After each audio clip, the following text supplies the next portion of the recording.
Welcome to Submission Series 1. The show will be featuring a round-robin style tournament. There is 8 competitors split into 2 brackets. Competitors in each bracket will face off against each other once. The winners of each bracket will then advance to the final. The final will be a no-time limit match.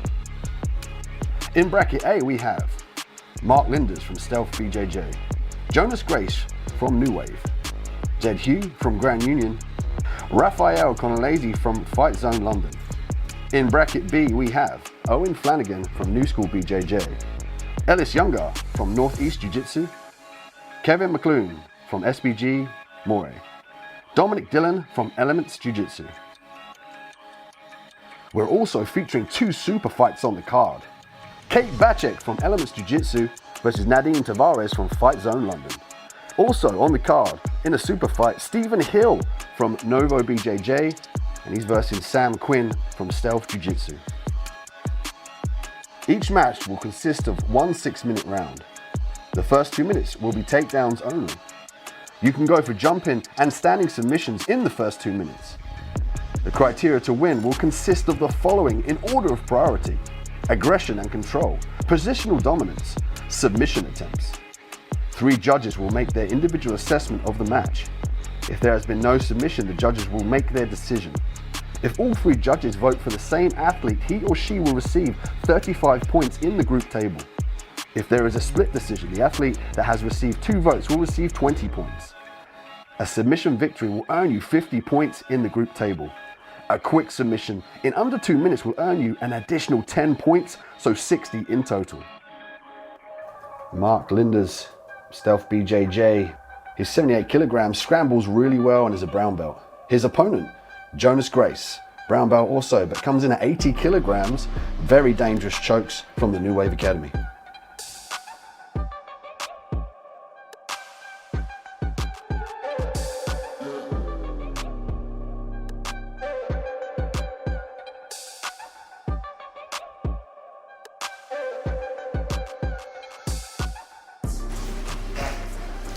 So Yusuf, we've got Mark and Jonas here. Mark, a very ferocious pace sets on early on. He's got some great chokes as well. He has indeed, yeah. So from my understanding, Jonas has also got some pretty lethal fast chokes.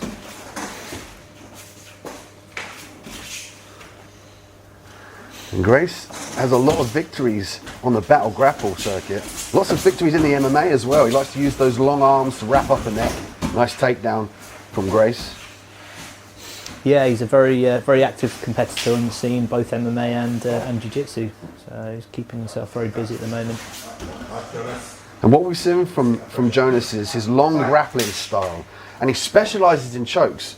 How does the longer arm help you in securing those chokes in the Jiu-Jitsu match? Well, it's easier to catch. I mean, I suppose he's got much longer arms, so it's easy to try and catch the head and the arm in.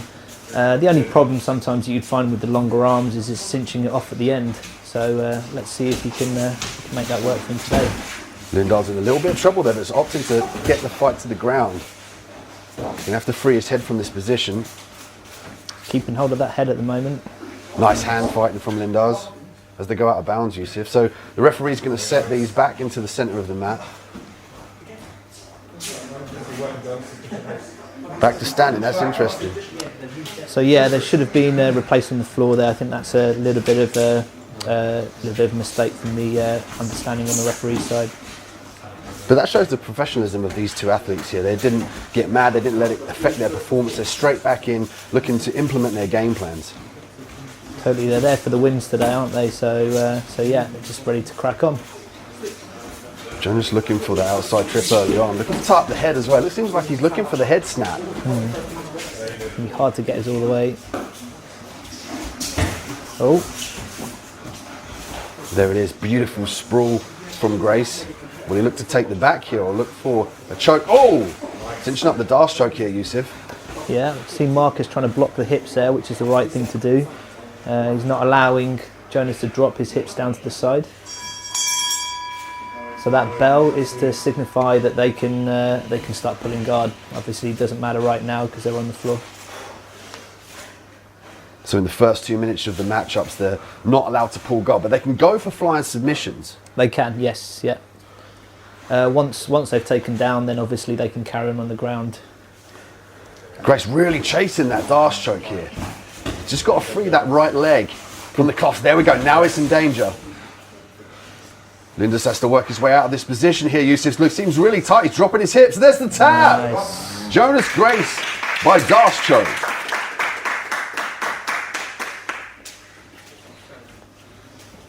And what a performance from the brown belt from New Wave Academy.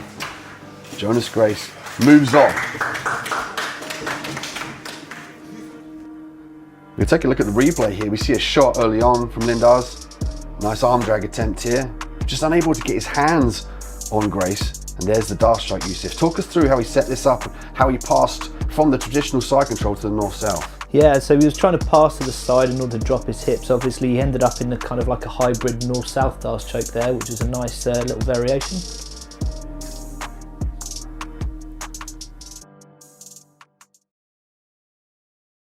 Next up in Group 2, Owen Flanagan and Ellis Younger.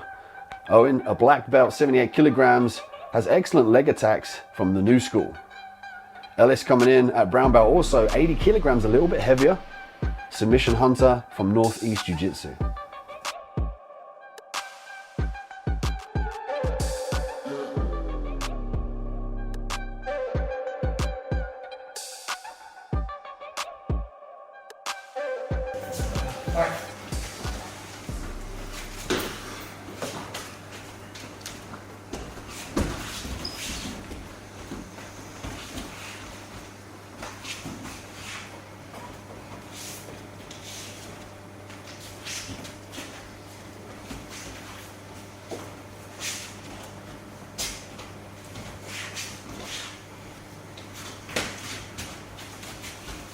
Both of them just trying to feel each other out, see what's going on. Feeling out process early on here. And this is for grips, isn't it? Grips or leg attacks or single legs here. Nice single leg. Brings Owen to the floor. Owen now can work off his back. Looking to tie up 2-on-1. Nice wrist control. He's going to use this to try and elevate or get underneath Ellis for his dangerous leg attacks. Owen built a name for himself with his dynamic and well-rounded game, but most recently has looked to the dark arts, if you will, of the footlock game to take him to victory.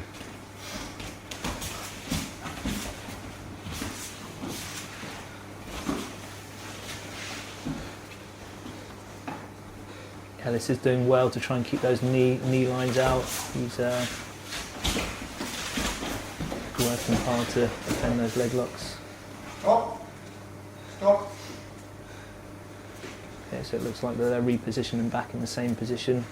I think Ellis's knee is out, so he's out of danger anyway. So it's key here for the referee to remember that exact position because they're going to get restarted here. Now Ellis, you could argue he has an advantage because he knows he's got to pull that knee out, clear the knee line, and stay away from those heel hooks and feet submissions. Yeah.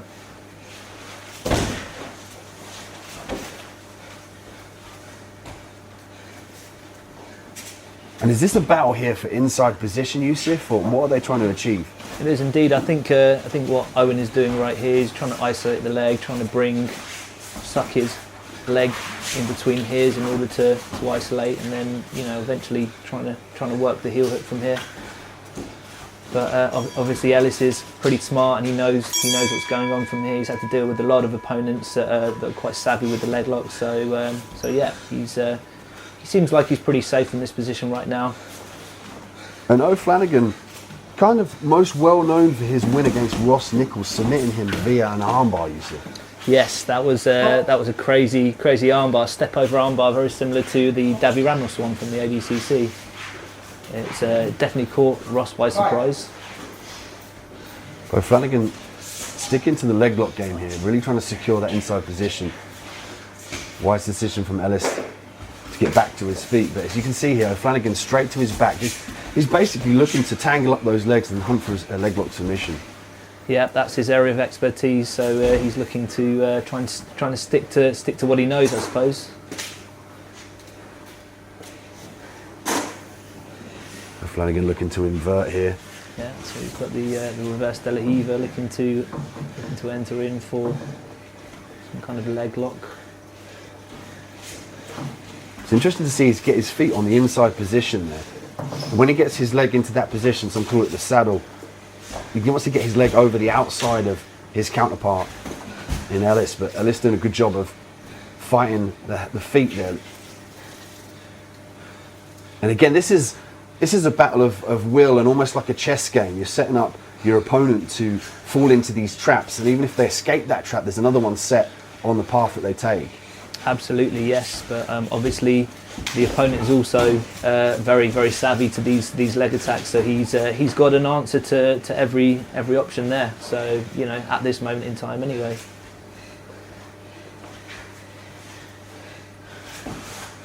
Flanagan again looking to just bury those hips down, maybe for looking for the heel hook here now. Yeah, it looks like the knee's safe again. Ellis manages to keep that knee line out again. We see that quite commonly in the leg locks. When you get caught in a leg lock, they almost roll to out of bounds in a hope that they might potentially get stood up again like this, or at least then they have a couple of seconds to readjust and escape that position. Absolutely. Obviously, rolling also defends the heel and it stops it from getting caught. So yeah, I mean, it has a double benefit to it, I suppose. Oh, it's like Ellis is going for the back here. Going for a leg lock for his own. Ellis briefly looking for the back, but I mean, Flanagan does a great job of inverting over the back of his shoulders and just nullifying that position. Ellis is forced to disengage and then re-engage again.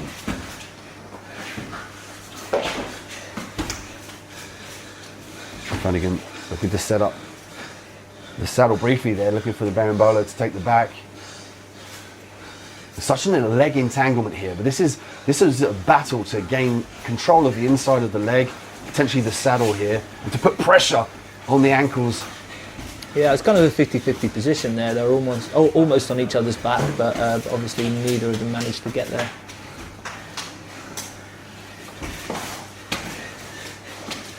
Ellis now looks like he's breathing quite heavy. Flanagan's putting up a frenetic pace here in these leg lock attempts.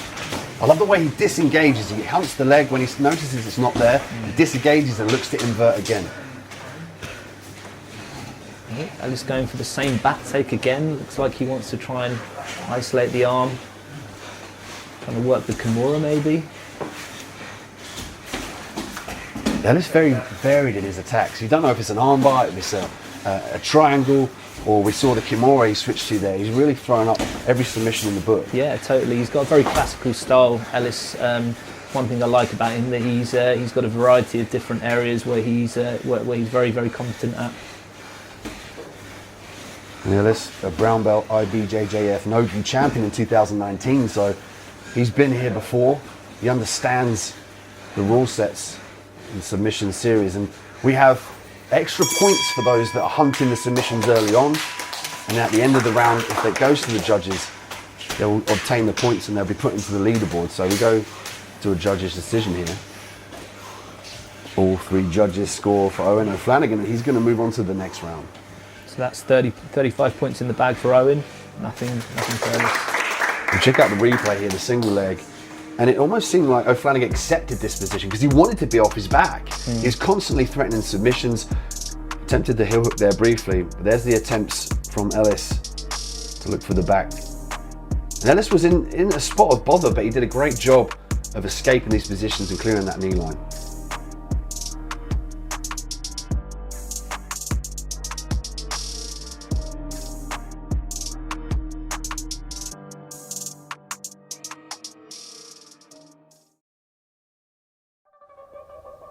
Next up, we have Hugh and Raphael Colonez.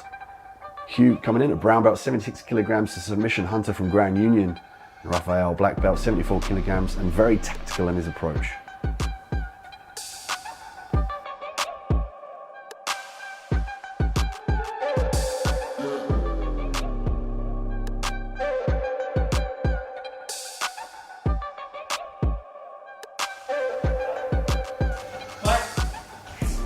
As we see here, Hugh with the red band around his right ankle, and Raphael without a band around his ankle. Nice single attempt by Raphael there. Jade coming in a Polaris veteran, and the Polaris Squad's team winner. Dangerous and creative leg lock game and very sneaky back attacks. Yes, indeed. Yeah, Raphael, on the other hand, he's more of an IBJJF guy. You don't really see him very much in no-gi, especially in the on the pro circuit, in the pro events. But let's see what he has an offer for us today. You're looking for that scissor leg entry to the saddle. Absolutely. So obviously it's fine to fly into attack. So that was all legit in this rule set. So as long as he's flying for the submission attempts, it doesn't count as a guard pull, is that correct? Absolutely. So as long as he continues the attack on the ground, then he can carry on from there. As soon as the attack ends, they have to get stood back up again. Obviously, at this point, Raphael had gone for the takedown at the same time, so this is why they're allowed to carry on the ground. We get a recenter here, just off his back. Open half guard position. Raphael's doing a good job of keeping Jed's outside leg on the outside, trying to prevent him from working the butterfly hook. And Raphael with a well-rounded game, with dynamic passing as well. He's great at passing the guard. Let's see if he can pass the guard here with Jed.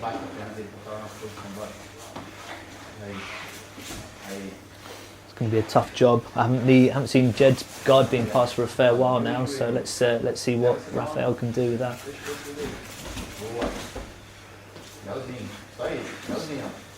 Jed opting to try and retain some sort of guard. He's threatening the Kimura there on the left arm. It's all about keeping active to stop your opponent passing, threatening those submissions, threatening the leg locks. It forces your opponent to disengage and abandon the pass.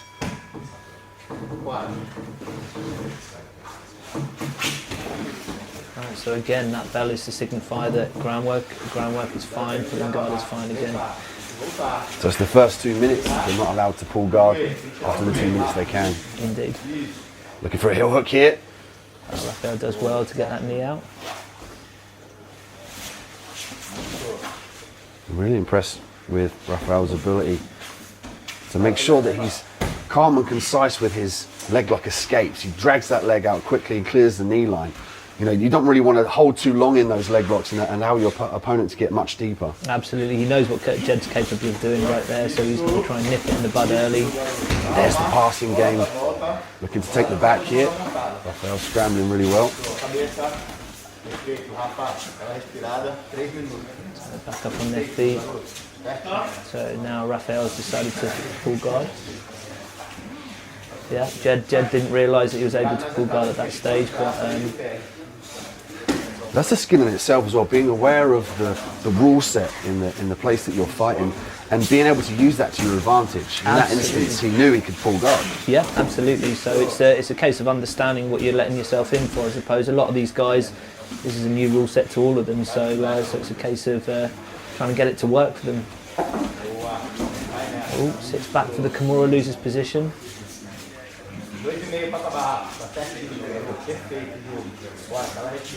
So again, both of these can pull guard now. They're both opted to stay standing. It's interesting. Alright, sits down. Tried to use it for the sweep. Wasn't able to. I like the fact that Jed is trying to wrestle with him. He's not just sitting back. Jed looking to pass here. Raphael did a good job of securing the half guard. Looks like Jed's passed now, knee on belly. Looking to isolate that arm, Yusuf. So the guard has been passed by the looks of it. Looking for that Kimura. Oh, that looks tight. This is dependent on the flexibility here of Raphael. Is he going to roll out of this? Ouch. Very tight submission. That is getting cranked here. How has he not tapped Yusuf? And he pulls out. Wow, that was amazing. Raphael with the dynamic escape. An acknowledgement there of the skill set as they reset to the beginning. What sportsmanship did he show in his submission series?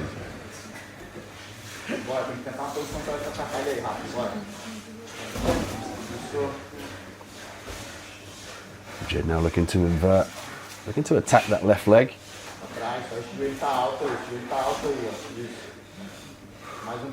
And what he's trying to do there is secure the leg here, potentially for a knee bar. He could set up the saddle as well. Maybe even the K guard, but uses it to take his opponent down. As we get a reset.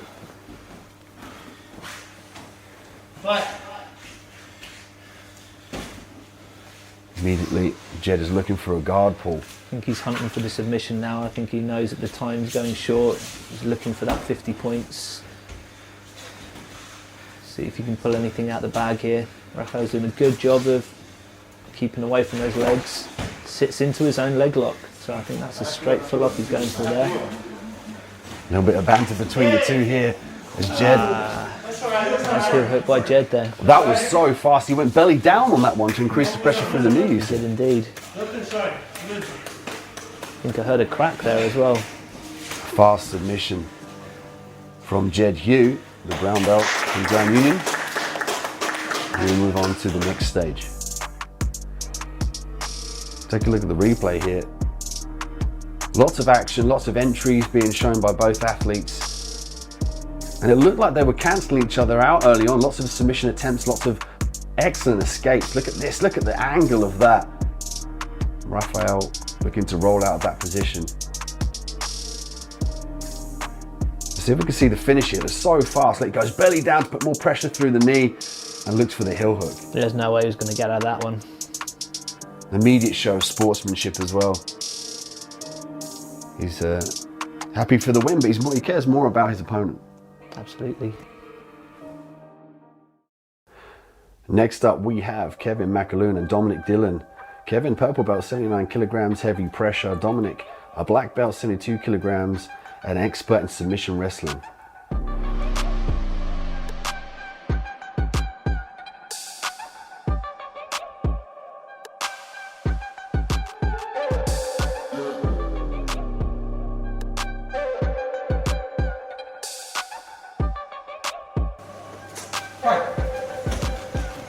So Kev is the relative underdog in this whole thing, but he has a lot of ability, and he's you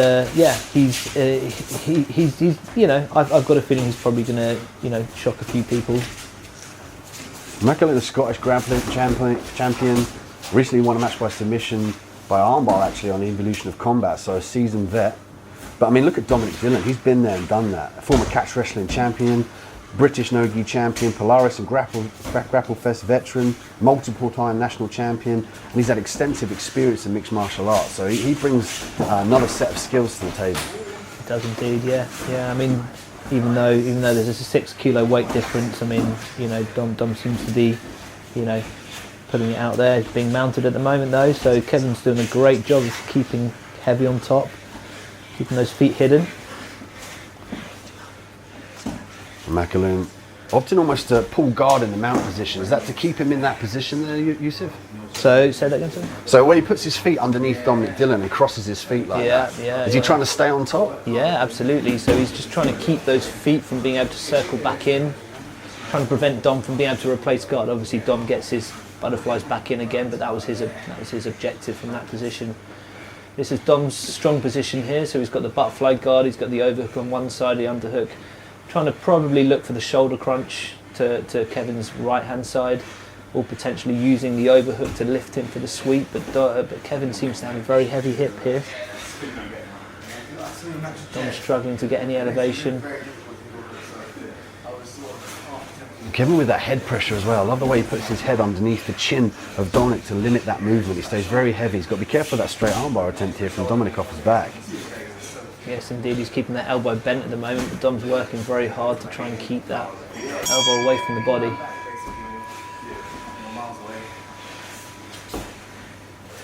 And Dom looking to use the knee shield briefly, but sitting in open guard here. Doesn't seem like he's too bothered about the pass as of yet from mcaloon. No, he seems quite happy sitting in that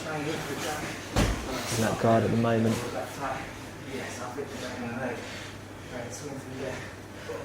mcaloon looking to cinch up the 2-on-1. Well, it looks like Dom's got a Kimura on his left side here at the moment as well, so he's just trying to keep that elbow tucked in, trying to hide that arm.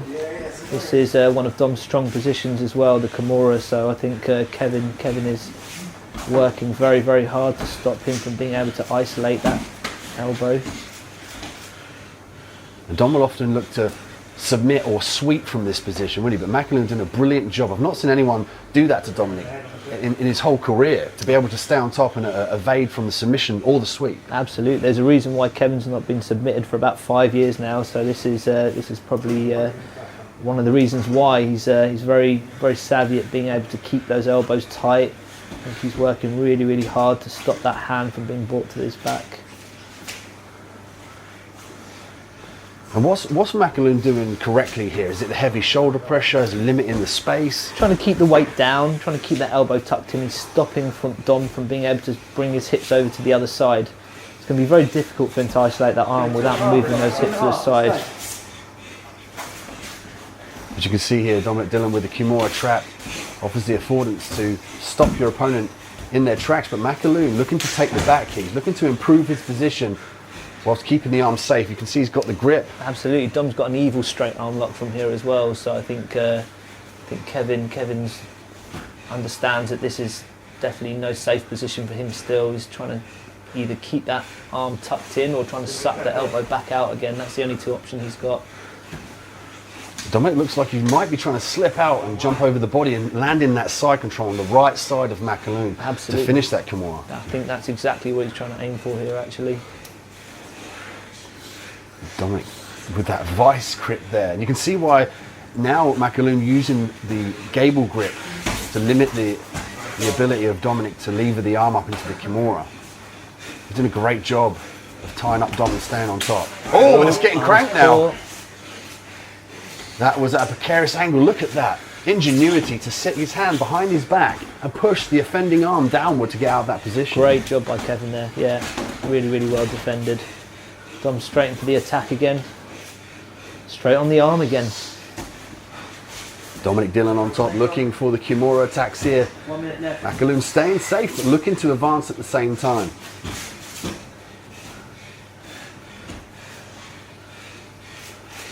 I think it's kind of helping him keeping his head on the inside there as well, actually. It's stopping Dom from being able to isolate that arm. Oh, there you go. So his head's on the outside.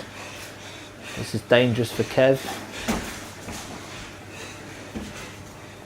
mcaloon again rolling to his back.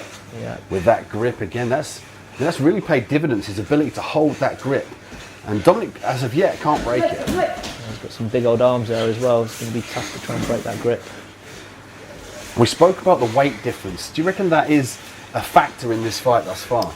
Yeah, definitely. I think Kevin's using his weight really well. He's got very good weight distribution anyway, but obviously the fact that he's approximately 6 kilos heavier is definitely going to pay dividends.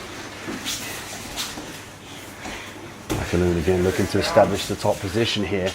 Dominik frantically looking for that elevator sweep, potentially looking to create some space now. mcaloon sensing that as we run out of time, but what a valiant attempt for the Kimuras from Dominik Dillon, but we will go to the judge's decision. Nice, 35 points to Dominik here. So Dominik advances through here. Be interesting to see how the tables are looking now. We'll check out the replay here. Nice low single from Dominik, looking to come back up to the feet. But this was the key here in the judge's eyes. The ability for Dominik to constantly attack mcaloon's arm. Look at that angle there. How did he not tap? I love the way he reached back and grabbed his own hand here to apply pressure to get his hand out of that position. But I mean, Dominik did enough. A great job against somebody who was 6 kilos heavier than him. Absolutely, yeah. Great job by both of them, to be honest. Obviously Dom attacking and then Kevin defending. And that brings us to the end of round 1. Let's take a look at the leaderboards. In bracket A, Jonas Grace with 1 win, and the submission gives him 50 points. Slightly faster a finish than Jed, comes in second with 1 win and a submission of 50 points.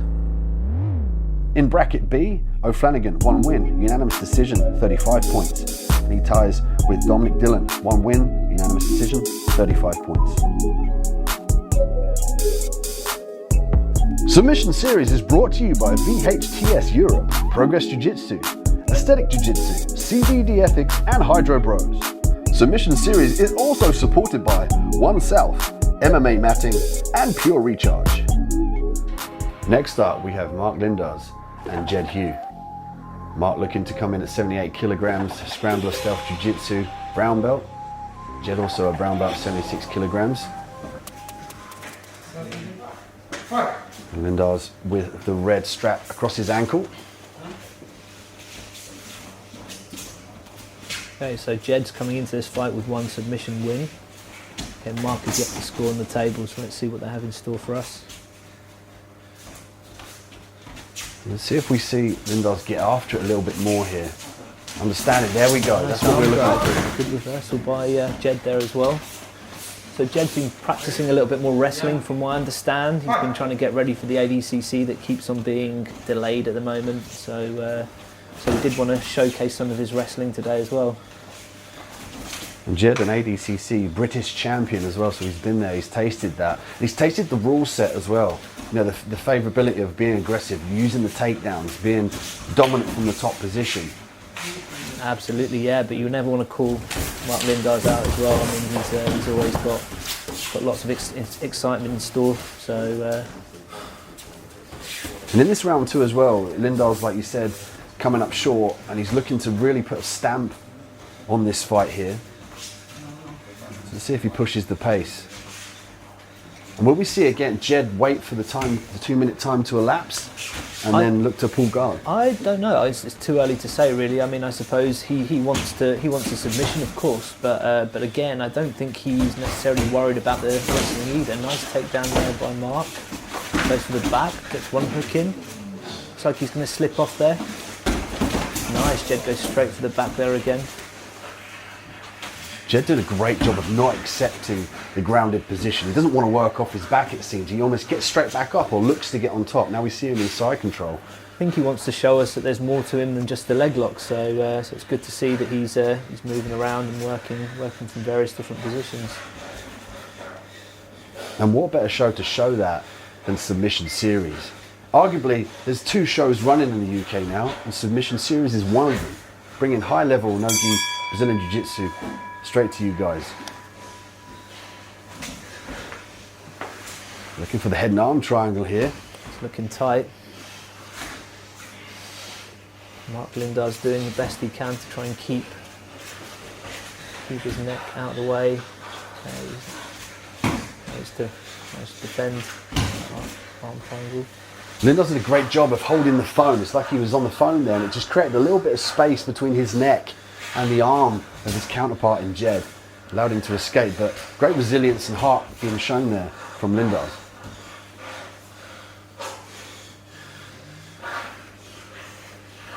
Nice heavy mount by Jed here.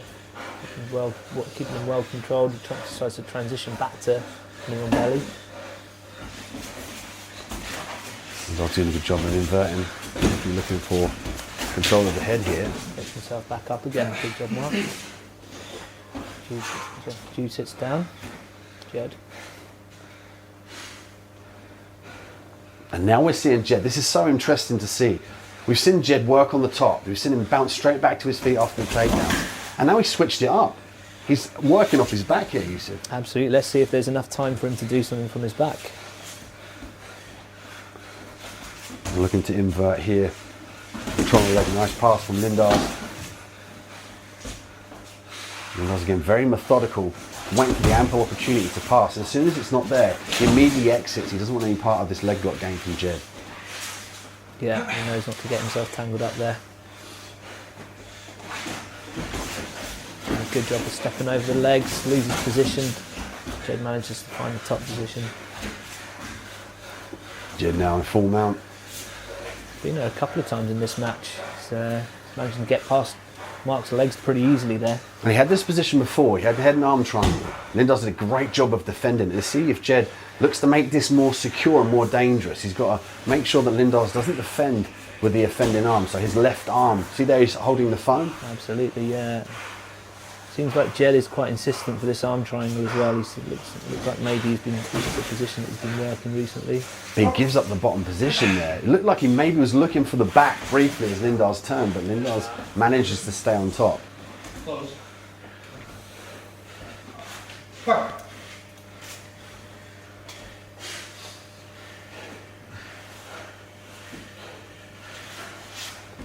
Lindar's hailing from the stealth Brazilian Jiu-Jitsu team, and Jed from the Grand Union team.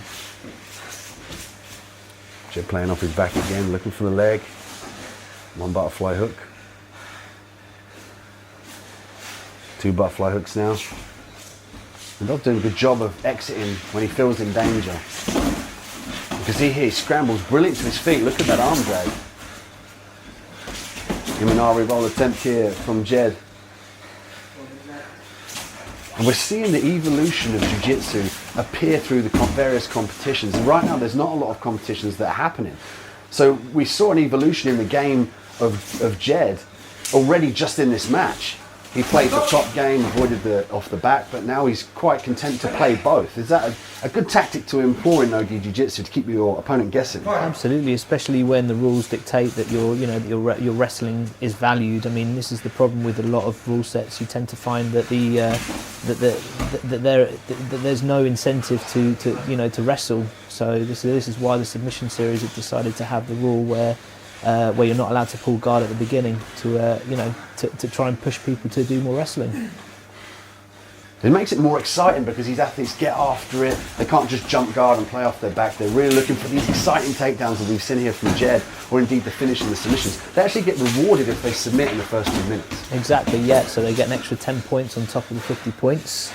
So the incentive's there to try and get the finish as quick as you can, basically. An interesting match there. Very exciting. There's a lot going on here. It's the hidden Jedi spirit of Jiu-Jitsu. You might see two guys rolling around, but there's really a battle between the guard pass and the threatens of submission and the positions. We go to a judge's decision here.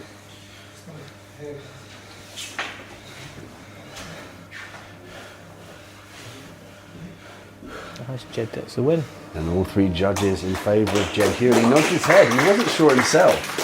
That was an excellent back and forth fight, and Linders really did step on the gas to try to show the people what he's got. If we take a look at the replay here, the arm drags there to the single leg, but look, Jed immediately looking to sweep, hips down, gets back to his feet. Absolutely, yeah. So yeah, Mark manages to get a few takedowns. Jed reverses them. Obviously, the mount position, Jed had a couple of times at least, and a couple of very close arm triangles as well. And this is where Jed switched it up. He looked for the top position there and he just didn't accept the bottom position. And a few takedown attempts here. That one proved to fruit for Jed. And ultimately he moves on to the next round.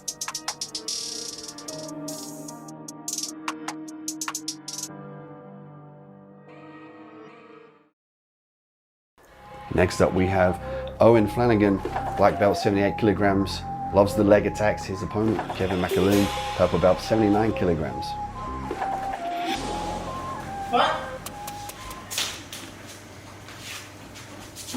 And Owen with the red band around his right leg.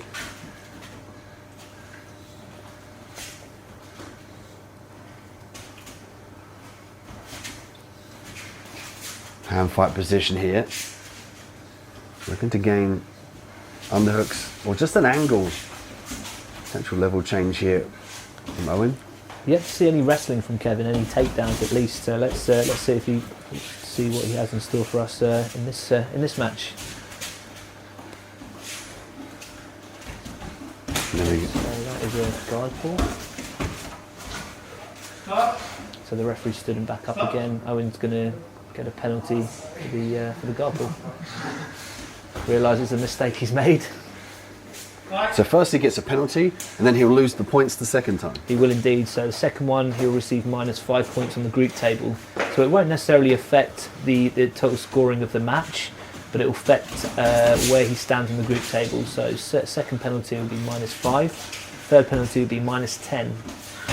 If he does any more penalties after that, then he'll be disqualified from the match, and Kevin will take the unanimous decision for the match. So it's an important point here. These next 2 minutes, the rest of the time of the first 2 minutes of the match, Flanagan has to make sure that he's not penalised again for a potential guard pull. He has to come in and look for a submission. Oh, beautiful inside trip from the arm drag. It's reversed in that position. So they'll be allowed to carry on from this position because of the trip and the fact that Kevin reversed the position. This will allow them to be able to carry on the ground. It's such an interesting and very exciting rule set. I love that. They're pushed to chase the submission in the first 2 minutes. It just makes it so exciting, and we're seeing a back and forth battle, kinetic chess here in the submission series. Absolutely, yeah, and obviously, you know, the emphasis is on trying to push your game forward as well. You'll find that the referees will be quite strict with people stalling as well, so they're going to be giving out those penalties pretty quick. Up until now, the matches have been pretty exciting anyway, so no penalties have been given for the stalls. So we heard the bell there. That's to signify the first 2 minutes is up. Now Flanagan can guard pull as much as he likes. He can indeed. Going for that arm control again. You just noticed him doing that in the first match. Flanagan doing a good job of breaking the posture here.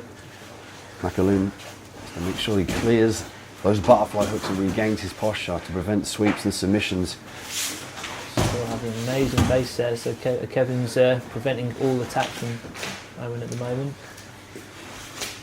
Keeping those hips away.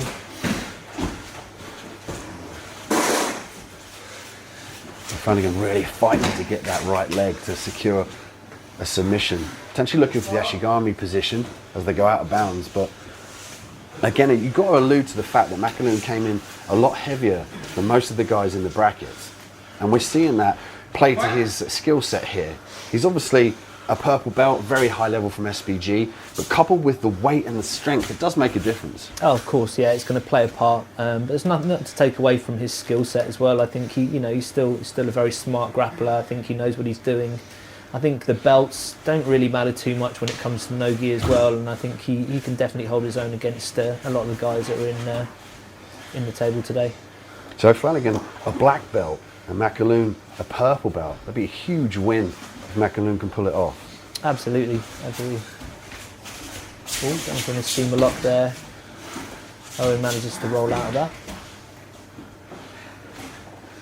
And Flanagan very responsive in his attacks, and indeed his submission defences though, he immediately went to that. He didn't wait or try and hand fight. He circled the leg out of danger.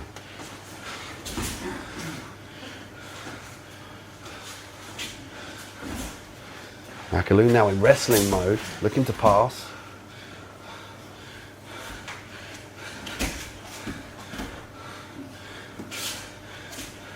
We've yet to see a threat of a step back into the saddle from mcaloon. He just seems to be heavy on the top, and he's really content to threaten the submissions from his knees and then regain the pressure on top of Flanagan. Yeah, it's a very smart game he's playing here, actually. You know, just the right amount of tentative, but at the same time he's still attacking and he's still trying to, you know, rack up in the referee's eyes, you know, the win. So doing a good job right now. Be nice to see him attacking on some more submissions maybe, but obviously he's got to get past the guard first before he can do anything like that.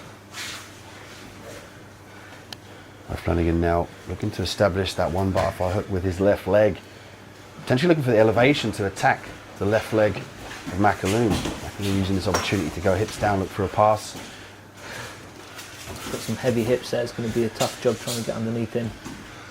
See the way he's flicking his leg back? It seems to me like he's in wrestling mode. He doesn't want to get caught.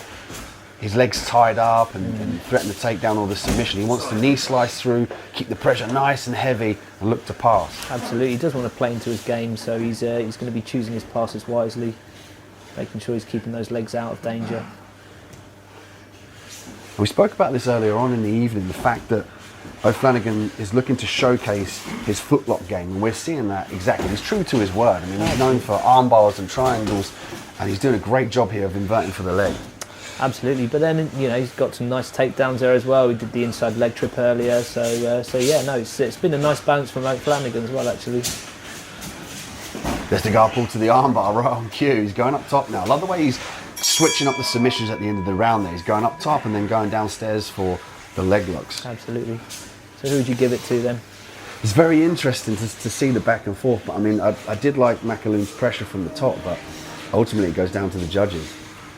Oh, Kevin takes the win there. Yeah, mcaloon comes away with it.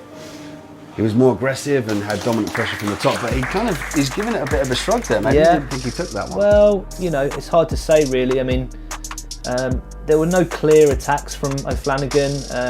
You know, there was never a threat of a submission. Kevin always had top position, nice reversal there as well. So no, I think the referees were right in their choice. Very close steamer lock. You know, Owen manages to twist out of it, but yeah, I think the referees are right on this one.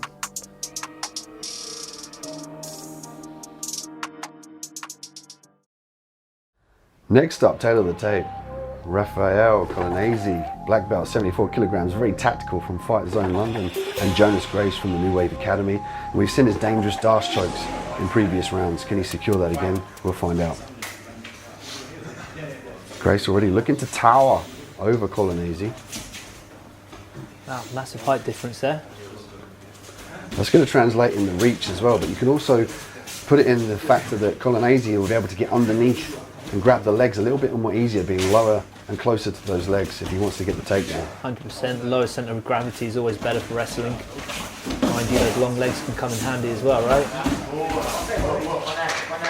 We see Jonas now with his neck trapped. He's usually one trap in the next, looking for the guillotines and the Darcys. He's going to have to be methodical in his advance here. Hand fighting is Grace.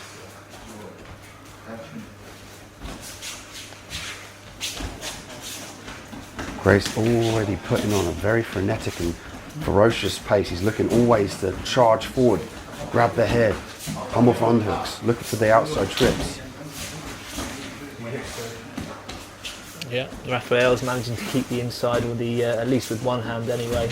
It's pretty even at the moment. Colonez now dropping down for the legs. Can he secure the double? Gets it. Just evades out of that guillotine there, Yusuf. Yeah, absolutely. I think he kept his head nicely in the centre, so I don't think he was much in danger there. And here we see the MMA experience from Grace, losing the overhooks. Quite often, the MMA fighters will use that overhook to secure the triangle here, but Colonez did a great job of grabbing that right leg of Grace. He's a seasoned grappler. I think he's always going to be aware of that. Nice little shoulder crunch by Jonas there. Loses position. Just to keep the feet on the inside though. Grace doing a great job of framing away, looking to suck the legs out and get back to his feet. Colonez is taking his time, it seems here. He's waiting for the ample opportunity as he sits back onto the mat here. Colonez a black belt, Grace a brown belt. So this being a Group A match, I think Raphael's already fought Jed. Mark already fought against, was it Jonas in the first round? So this is the second match in for this group. Colonez briefly just chasing the leg, now looking to take the back here. Grace really fighting that right hook to prevent the back take as he turns in. Beautiful work from Grace.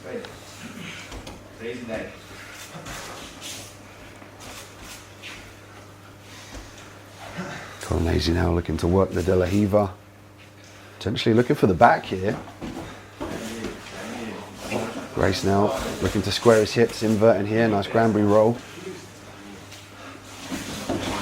Putting the guillotine to evade. Beautiful work from Grace. He just ties everything together so perfectly. If he wants to escape, he'll threaten a submission to secure his escape. He won't just concentrate on the escape and allow his opponent to advance. Oh, look at that. Elevation to the armbar. Beautiful. Just managed to get out. He finds it difficult to get his left leg over the head, and Jonas finds a space to get out, but that was a lovely attempt there. A nod of approval from Grace as they recenter as well. Rightly so.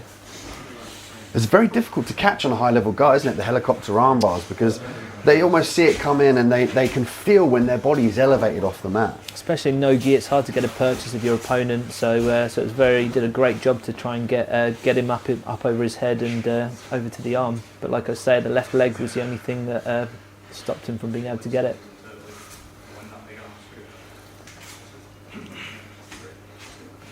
So Raphael's yet to score on the group table as well, so let's see if he can get something out of this match. Foot lock attempt here. Thumb up to his opponent. I think he's using it to elevate to the back. Beautiful, Oh, nice look at back. that. Nice inversion to the back there, using it to try and tangle the legs. Transitioning from X to single X. Brings that reap across the leg.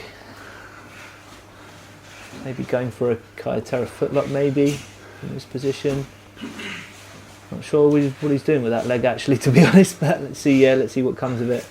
The flexibility though, you can see the hips and the legs almost to the chest of Colonez. Yeah, some crazy hip flexibility there. And we saw that a lot from BJ Penn back in the days, his ability just to move his legs like arms, and that offers a great affordance in the grappling art. To get to the back one. Oh, both hooks in now, Colonez on the back, looking for the submission attempt.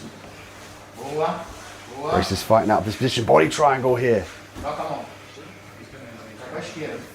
Now with the body triangle, Yusuf, ultimately what is Colonez's objective here? Is it to keep Grace where he is or to prevent the roll? I think it's to keep him square on the hips really, so we can start attacking the neck. It looks like he's trying to attack the outside arm here. Moves back to the neck again. It's not the ideal position to have his body lock as well, but I think Rafa knows what he's doing from there, and he decides to switch on from the top there. Smart play by Colonez. He felt the pressure on the ankle and he immediately switched to the body lock on the other side, as you alluded to. Jonas did a smart job by moving to the other side again, so now Rafa has to open those legs. Good defense by Jonas there. There's the flexibility again of Colonez. A black belt from Fight Zone, using his attributes to his advantage.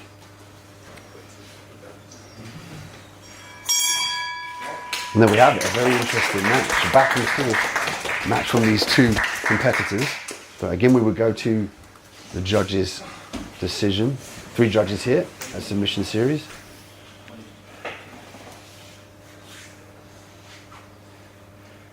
Nice unanimous decision by Raphael. So Raphael gets 35 points on the leaderboard there in Group A. So no split decisions as of yet, so they've all been either submissions or unanimous decisions, which is good to see. There was a double leg we saw from Colonez. He did a great job of scooping the legs to the side, immediately looking to pop that head out of the guillotine. And there was that helicopter armbar attempt. Beautiful work, very high level stuff to catch on a high level guy as well, but Grace rolling out of that position. Look at that elevation, beautiful work. Toe hold to the back, so Rafa uses this. I mean, obviously the hips aren't isolated, so it makes it easy for him to be able to work the back there. This was Colonez's back take, but that won him the win. And I say that was a good decision by the referees there.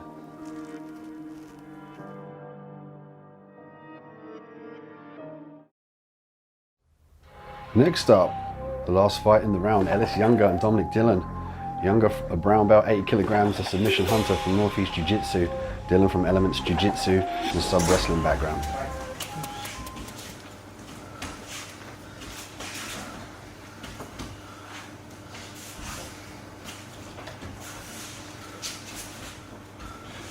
We've seen Dillon use that Kimura trap to threaten and to keep him out of danger as well when his opponent's looking for his back, for example. Beautiful single leg entry and switching to the double. Gets the takedown here. Dillon's going to have to be careful to stay on top. Ellis is still on the neck here as well. Could be dangerous. Don needs to try and get his head out of this position. Oh, cinches it in. It's looking pretty tight here. This anaconda choke here, he's got to walk around. There's the tap. Wow, what a feather in the cap of Ellis Younger to submit Dominik Dillon.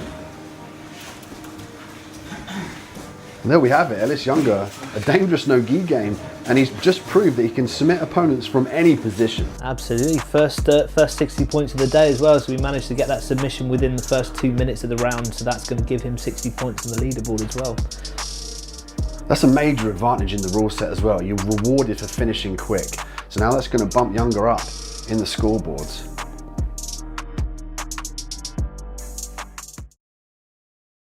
That brings us to the end of round 2. Let's take a look at the leaderboards. Bracket A, we've got Hugh with 2 wins, 1 submission, 85 points in the first place. Second place, Jonas Grace, 1 win, 1 submission, 50 points. Raphael Colonez, 1 win, 35 points. and Marklinders with no wins and 0 points.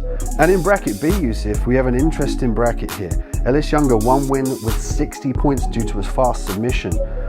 Flanagan, 1 win, unanimous decision with 35 points. Dillon, 1 win, unanimous decision, 35 points. mcaloon with 1 win and 35 points. Now that bracket B is interesting. Absolutely, yeah. So it's all out in the open at the moment. Apart from Ellis, all the other 3 are all in joint second place. So yeah, anything could happen right there. Submission Series is brought to you by VHTS Europe, Progress Jiu-Jitsu, Aesthetic Jiu-Jitsu, CBD Ethics and Hydro Bros, One South, MMA Matting and Pure Recharge. And that brings us to the third and final round. We will look at the tail of the tape. Marklinders, Stealth BJJ, we've seen his scramble game. His opponent, Colonez, in the blue corner, black belt, 74 kilograms, very tactical in his approach. And Lindar's with the red band around his right leg. So Marklinda stepped in with only 24 hours notice. He managed to replace Shane for us for this show. So it was a relief to have somebody else to fill Shane's place, and great to see him down. Let's hope he has some more exciting matches in store for us. It's interesting in the approach that in the combat sports that offers us, if you get a late replacement, if you have an injury, it does reflect in your game plan, doesn't it? It does, absolutely. I think Mark is always ready to go as well. He's always an exciting fighter. So yeah, we're very lucky to have him fill Shane's place. Yet to score today though, so let's see what he can do in this match. We've seen Colonez's well-rounded game in his dynamic passing, but opting to fight the hand and the head here. Could be potentially looking for a duck under, maybe a single leg here to circle Lindar's around. To get himself back up again, otherwise he's going to get a penalty there. He briefly went for the takedown. You see, look for the trip, like the sacrifice throw. But yeah, but it's in the eyes of the referee. If the referee sees it as more of a guard pull, he'll give the penalty for that. So right. Nice. I love the way he opens the arms up for the doubles. Got that a couple of times already today. Nice arm drag to single. And the pressure's on here. This is the third and final round. What these athletes do in these rounds dictates how they move forward in this competition. Absolutely. I mean, obviously with this particular bracket, I think it's going to be very hard for Mark to be able to make the top spot. But it's all, it's still, you know, there's still a possibility for Jonas and Hafa to take the top of the leaderboard right now.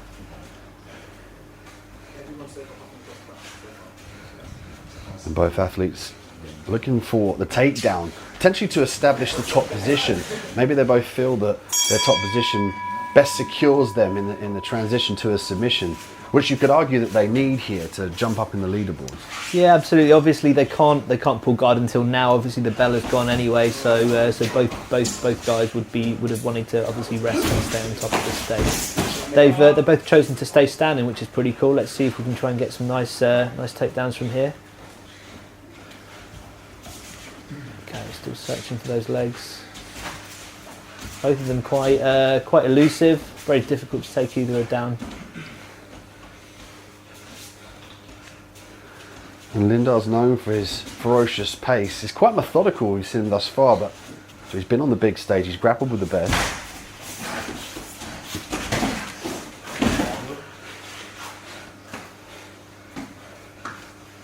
Looking for the double there, elevator, back to guard. Lindar's now going to have to work off his back. Looking to tie the arm up here. So who do you think is edging it at the moment then, Dean? It's a very interesting predicament. I mean, you could argue that both of them cancel each other out, and there was only a warning for the guard pull we saw earlier, so no points as of yet have been given up. If I could say now, I'd probably say Colonez with the top pressure, with his takedown attempts here. He's definitely put Lindar's on his back. And Lindar's is in a position now where he's forced to sweep, threaten submissions or potentially stand up. Absolutely. So one thing I like about it is that even though Mark is probably out of the contention to get to the final, he still wants to give a good fight. Still giving Hafa everything he can.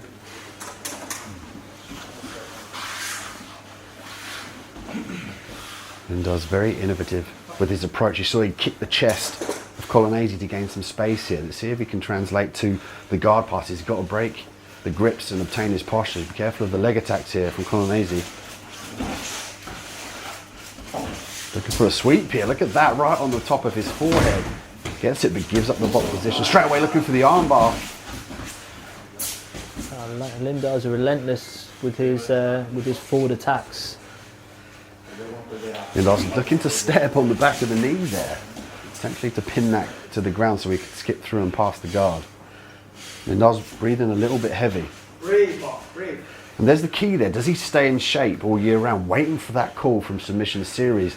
Or did he just train and not really train for a fight? There's a difference between training and being in fight camp, you see. Well, absolutely, especially in the current climate at the moment. I mean, obviously, I think we're all struggling to train at the moment. I think a lot of these guys are getting training sessions as much as they can. Some more than others.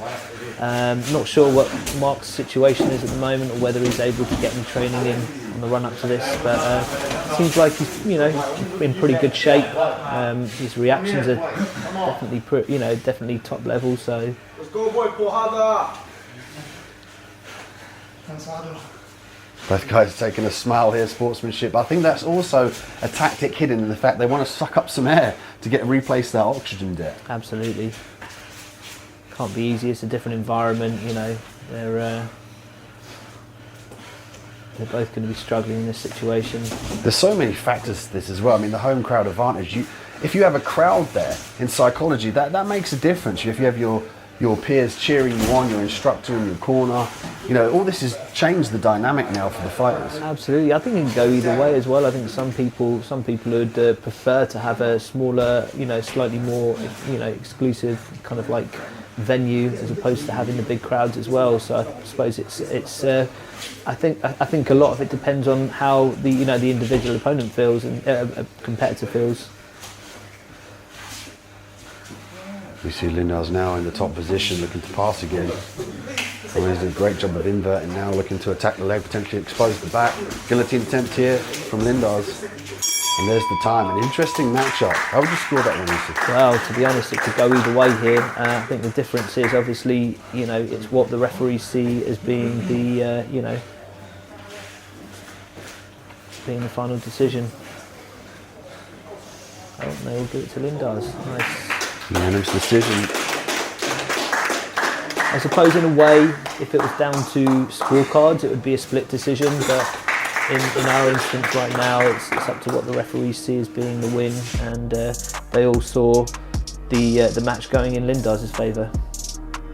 Lindars on the top here. This is what the judges were seeing. His ability to pass the guard, to control. Look at this switch to the back take here. Beautiful work.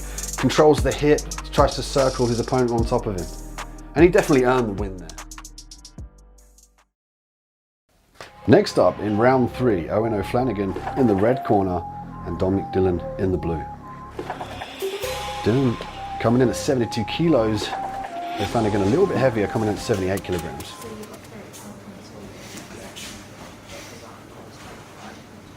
Dillon pressuring early here. So Flanagan was looking for the arm drag.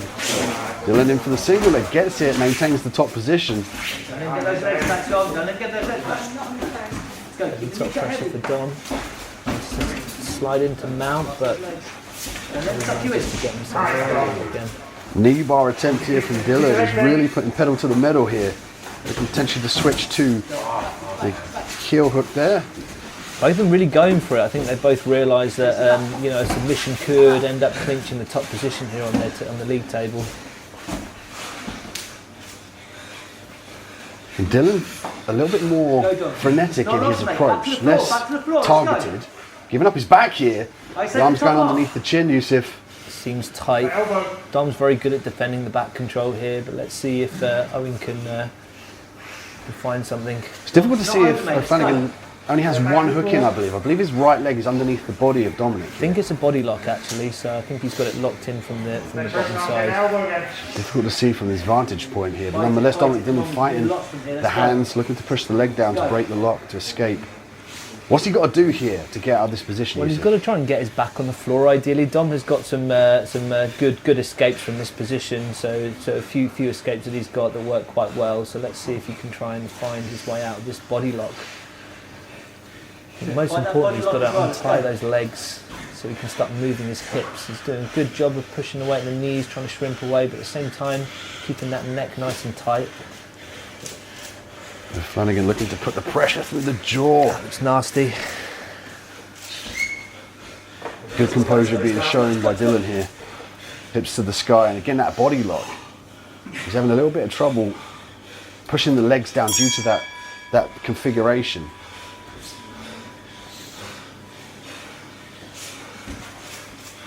Usually we'd see a person that's in the body lock go to the side of the lock. So right now you can see Dominik's on his left side. What he should do is go to the right side, right, to put pressure on the ankle. Absolutely, he's managed to push himself over to the other side again. Just slipping the chin underneath the arm to prevent the choke. And we know Dominik's tough. He's been through some wars in the mixed martial arts realm and the grappling realm, so it's going to be very difficult to tap him just with a crank or a pain compliance choke. Absolutely, you're going to have to do a little bit more than that to tap Dom out. Straight armbar attempt here from Dom. He could use it to sweep as well. And Flanagan looking very focused, Yusuf. Yeah. Flanagan looking to sneak that elbow out of the position. He's going to look to put a bend in it now. Goes to his back here, looking for the leg of Dominik Dillon. Nice shoulder crunch sweep by Dom there.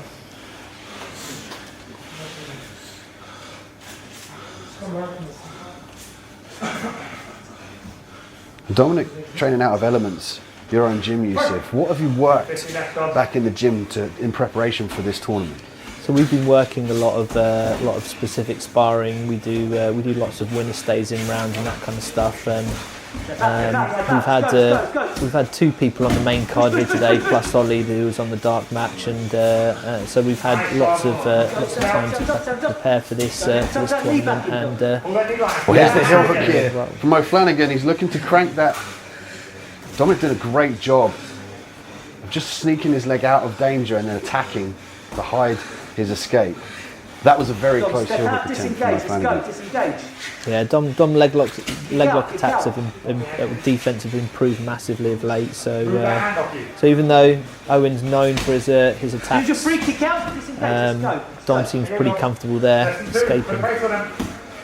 Dom looking for the knee slice, and Flanagan responds with the half guard. Yeah, Owen seems very tired there. Actually, he seems to have given away a lot. Looking initially for the Americana, but switching to the straight armbar. Finish up, let's go. And Dillon well versed in the catch wrestling. We often see unorthodox submissions being thrown out by this man. Mate. Let's go, Dom. Let's go. Dominik now looking potentially to hunt for that Kimura that he's known for. I think Owen's not allowing him to bend the arm in that direction. I think he's playing it very smart, even though he's very tired. He's not allowing Dom to be able to bend the arm inwards. I think this is a time when Dom needs to go for the kill. I think Owen seems very, very tired from this position. Not really doing a lot from there. So as you say, as his instructor, you could argue that Dominik is trying to stay heavy here. He's not tired. He's just trying to wait for the ample opportunity for the submission to present itself. I think it'd be better if he tried to go for the kill here, to be honest. I think time's short. Owen's had some very strong positions in this round as well, so I think that was the time to attack. You can see he's attacking the heel hooks here, attacking the legs. You can see the knee pads on Dominik Dillon's knees there. That's almost like a flag to say, attack my legs if you fight. Yeah, I think they're more to protect for the wrestling anyway, to be honest. I think they're the cushion pads, but yeah. Oh, tight heel hook there, and there's the tap. And there's the win. Look at that, right out of the end. I mean, Flanagan surprising us all with that heel hook. Dominik Dillon forced to tap, very, very tight position. You can see both athletes very tired. He really did pull out of the bag there, didn't he? Owen Flanagan, new school BJJ with the heel hook. No need for the judges on this one.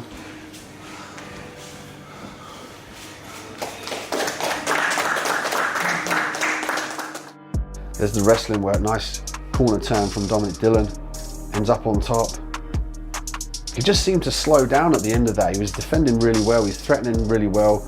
And like you said, Flanagan was definitely tired, and Dillon kind of almost gave him too much respect. Yeah, I think maybe possibly it's hard to say when you're in the middle of the mats. It's always different, and obviously I'm sure he would have seen the opportunities there. But it definitely seemed like Owen was very, very tired, and that was a point to go for the kill. But you know, he took away the submission, so yeah, he takes the win.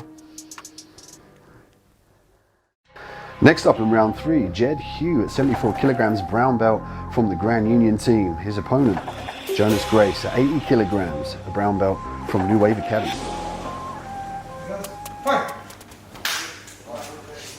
You can see Jed there with the red band around his right leg. Jonas fighting very tall again. Does a great job of reaching in for those submissions, attacks the neck. The Darce choke is his speciality, as we've seen already, Yusuf. Absolutely. Jed just needs a decision from this one in order to get through. I mean, to be honest, he's pretty much through at this stage anyway, but Jonas could potentially pinch it, so let's see what happens. So you might see a more methodical, beautiful takedown from Jed. Straight away looking for the back. Absolutely. Didn't waste any time there. I was going to say, Jed seemed more able to secure that takedown because Grace was a little bit kind of tentative. He was taking his time. Perhaps he understands that he needs to. Nice roll over to the calf crush. Beautiful. Straight to the back. Beautiful. Look at that. Straight to the body triangle now. And Grace seems a little bit complacent here early on.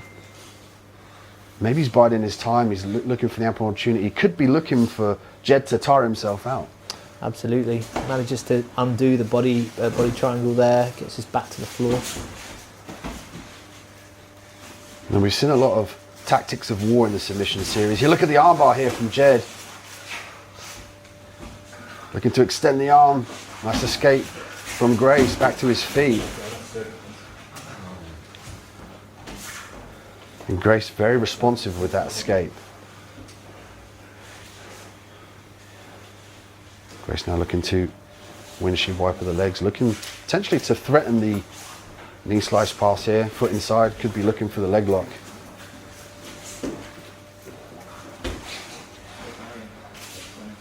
Jed looking to retain guard. This is a battle of positions here. Whether you can clear the legs or get one leg inside and start to threaten those leg locks.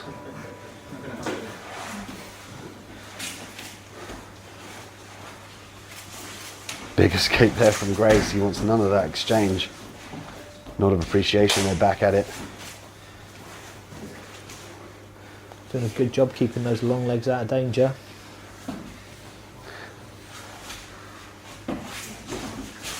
There's two sides to the talent there with the long legs. You almost can get triangles, for instance, a little bit better, but you do have to be careful when someone changes levels for a shot, and as we saw, if somebody attacks your legs, if you've got longer limbs. Absolutely.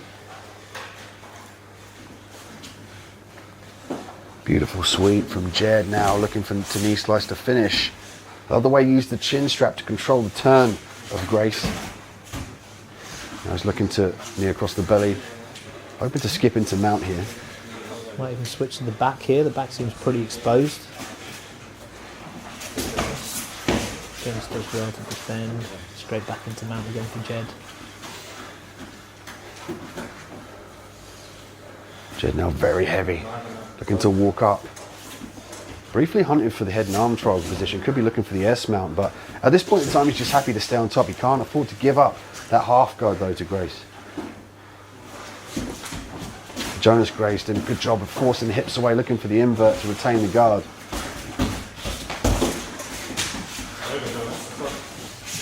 Jed did a great job of skipping round to avoid that single leg counter. And again with the roll to the back, take straight to the body triangle.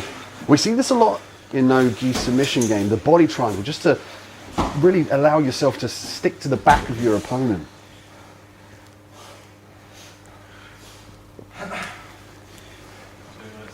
And Jed coming a little bit lighter, 74 kilos, giving away 6 kilos to Jonas, who was 80 kilograms.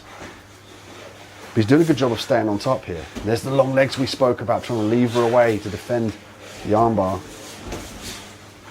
And Hugh in turn opts to go straight to the mount.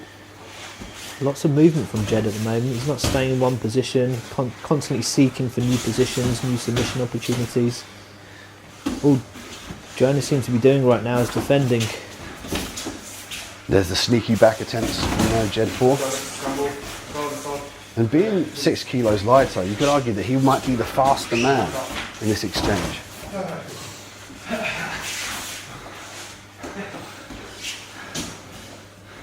Again, looking for the armbar.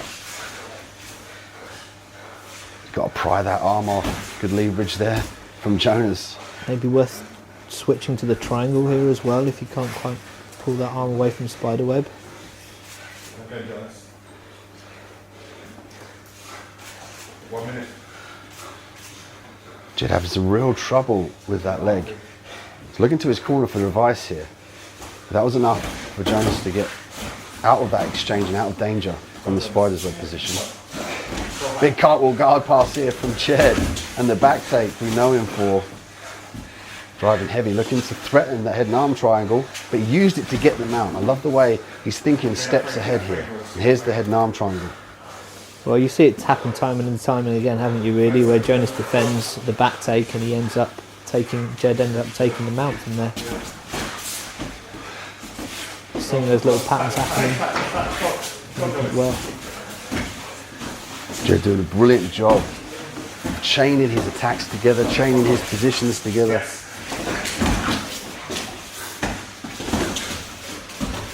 Looking to force the hips through, and it's Jonas looking to invert at the end of the time there.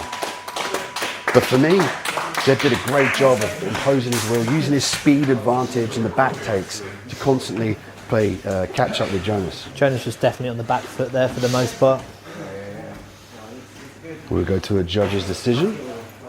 I think that was pretty clear. Definitely good work from Jed Hugh, the brown belt from Ground Union. He'll move on to the next stage.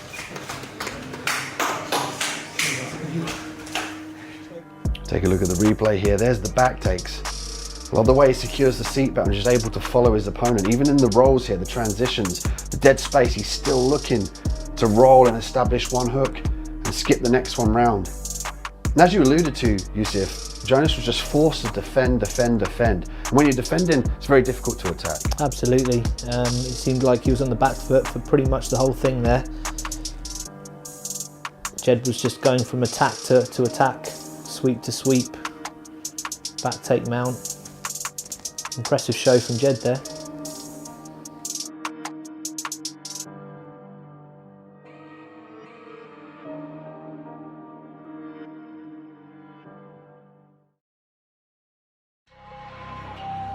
Next up in round 3, we have Ellis Younger and Kevin mcaloon.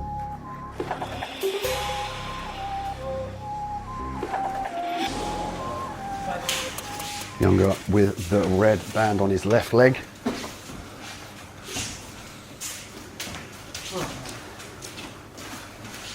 And mcaloon again, a purple belt.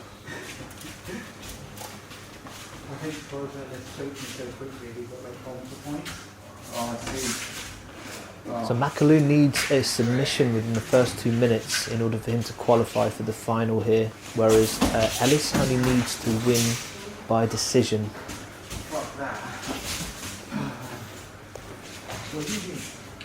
A unanimous decision. So he only needs 35 points to get through. So Younger's got to put the pressure on here and just stay out of the submission game with mcaloon. Mcaloon does really well when he's on top. As you can see, Younger circling away, not giving up the straight edge position to mcaloon. mcaloon wants to shoot in. You can see he's skipping his legs back. He likes to do that before he takes a double leg or a single leg entry. Ellis also missed out recently on the ADCC trials that were supposed to be happening recently and got cancelled. So I know that Ellis has been practicing his wrestling a fair bit for that as well. And we've seen Younger with a very fast submission against Dominik Dillon, the anaconda choke. He's known for his submissions from any position. Kevin really needs to be doing something from here if he wants to try and get something out of this match. He needs to act quick. Doesn't seem desperate enough.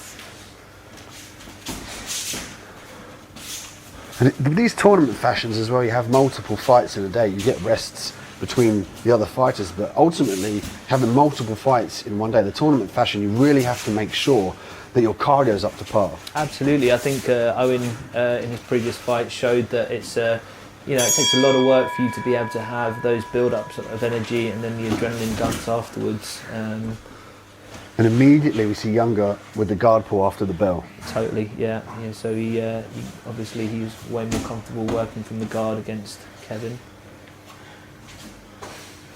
Either that, or he knows he's safe in that position. So it might just be a tactical play from Ellis. Looking for the sit-up sweep, potentially look for the Kimura as he sits back down. No one's been able to shift him today. No sweeps on Kevin, to my knowledge. He's just brilliant on the top. He's got an excellent base. You see his switch, constantly switching the space between his legs. As soon as he feels in danger, you see that, he just switches the base leg up, pressures the arm, traps the arm of Younger, and negates that sweep. He's just fully aware of where his base is. A lot of wrestlers have that. Yeah. They feel when they're getting swept, they feel when they have downward pressure. And they just redistribute that weight.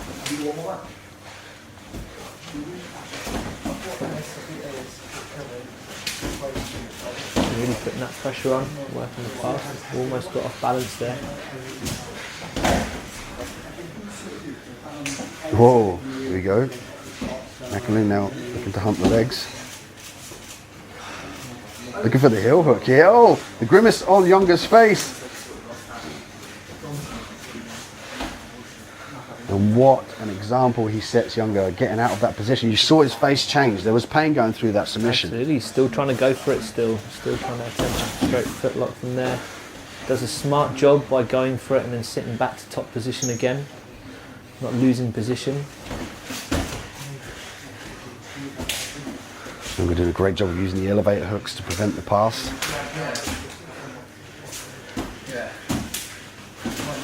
2 minutes left. mcaloon looking to switch to that leg lock. Beautiful Sits work. back to the footlock.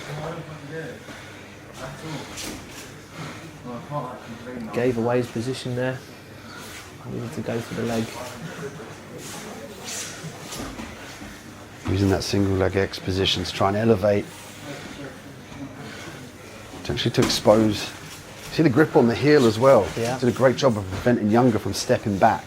So he almost takes away one base point, so he only has to worry about another one. I think this is the first time we've seen Kevin on his back today, actually. But there's the anaconda attempt. We've seen Younger finish with this before in this competition. mcaloon, a very tough customer, does a great job of getting to his knees. He's going to give up the back here. Great sweep from mcaloon. This is what we expected of him, knowing that he has to win a unanimous decision. He's going to keep the pressure on, keep the judges in his favour, not give up any silly movements or go for submissions that enable his opponent to counter him. But now we see him off his back. But could you argue that it's too little too late here from Younger? Oh, absolutely. So from Younger, you mean, or from Kevin? From Younger. Now he's on top, looking to pressure mcaloon, and we've seen mcaloon on top of Younger throughout. And now we see Younger threatening Kimura here, potentially the triangle. I think Ellis has been constantly on the attack. To be honest, I think you know, you could argue that Kevin had a very tight footlock at the beginning, but I don't know. I seem to think that that Ellis is.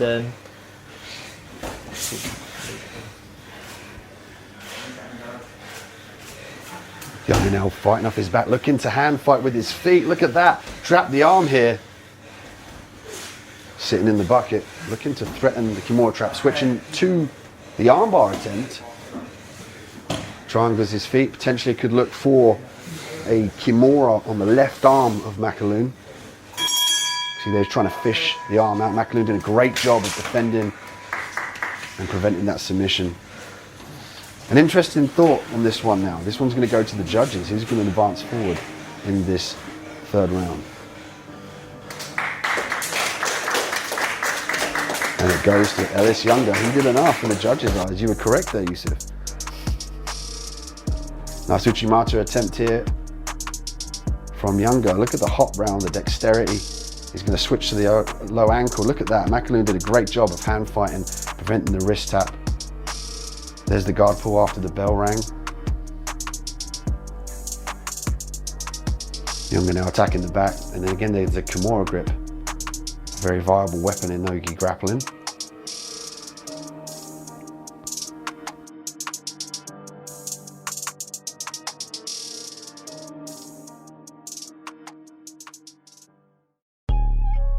And that brings us to the end of round 3, the final leaderboards.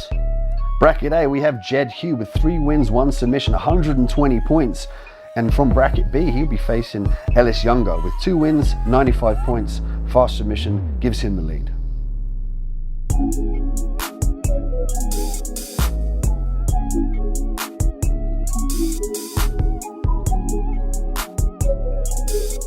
Submission Series is brought to you by VHTS Europe, Progress Jiu-Jitsu, Aesthetic Jiu-Jitsu, CBD Ethics and Hydro Bros, One South, MMA Matting and Pure Recharge.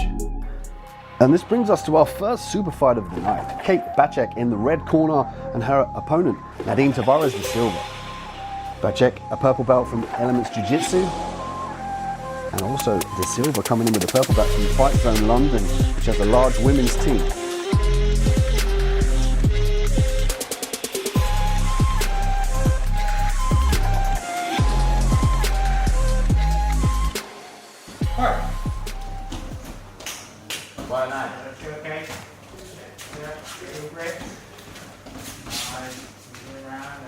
Bacek known for her no-gi submission game. British Open champion and ADCC UK silver medal. So both of them have got very different styles. Nadine likes to work off her back. She's got a very strong guard. Very competent both in gi and no-gi. Kate's got a very unorthodox style. She's got a very strong wrestling top game. She works well off her back as well. And as you alluded to, De Silva had more experience in the gi, it would seem. The Abu Dhabi Grand Slam, the London Fall. She's done some no-gi open work. And also the Paris Fall as well, with an open gold medal there. She's got a very dangerous triangle off her back, but she has to be aware of the no-guard pull rule in the first 2 minutes of the match. Absolutely, it seems like she's doing a good job from standing as well. She's pacifying a lot of Kate's attacks. It seems like that she's been working in her wrestling. Nice! She's also had some success in jiu-jitsu shows, in no-gi submission shows as well. So she's a very accomplished grappler herself. She's doing a great job of sprawling back there, and she's threatening the go-go choke, 10-finger choke. She sprawls back, immediately threatens, that forces Kate to take a roll. She's going to look to come up on top. She's going to look to take the back as well. Lots of inversions, very flexible spines as we're seeing in the submission series. On her back and on her back at the same time. Yeah. This is what I love to see, the evolution of the jiu-jitsu game, and we see it in shows like the submission series. We see the tailored games change and the game plans come out, and indeed the changing of the positions between the inversions and the leg locks. It's just constantly evolving, this game. It's fascinating to watch. Absolutely. Nadine's doing a very good job. Kate's managed to get out and mount, and following the back.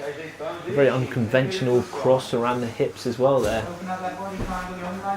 Okay, Bacek now just overhooking that leg. She let it go though. I wondered if she was going to utilise the pressure on the leg to force pressure through the ankle of De Silva to let go of that body lock here. Good grip fighting on the hands as well.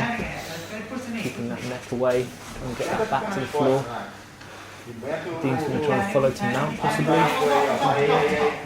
Bacek, purple belt obtained 24th of August 2020. So we've been a purple belt for nearly 2 months, training 4 years and 4 months. But in that time, she's had 16 gold medals, 11 silvers, and 5 bronze.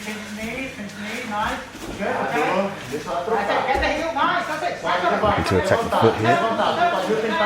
Into a heel hook. Silva has to address this issue here. She's going to try and fight the outside leg, switching to the outside.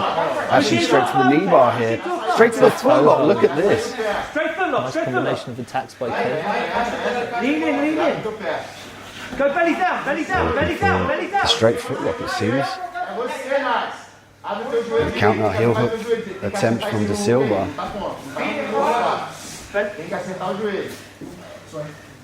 Keep going for it, Kate. Let's go. This often is a game of who obtains it first. You could argue that both athletes are more or less in the same position here. And they're fighting the legs. Who gains the leverage and the clasp on the hip and the leg will be able to submit.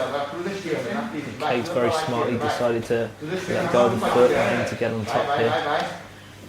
Seems to be working in her drive. Pull that leg back in to try and isolate the leg. The silver looking to sit back in the saddle, trying to triangle the legs, but she gets it here. So a variety of attempts on the submission table here for the silver. The heel hook, straight foot lock.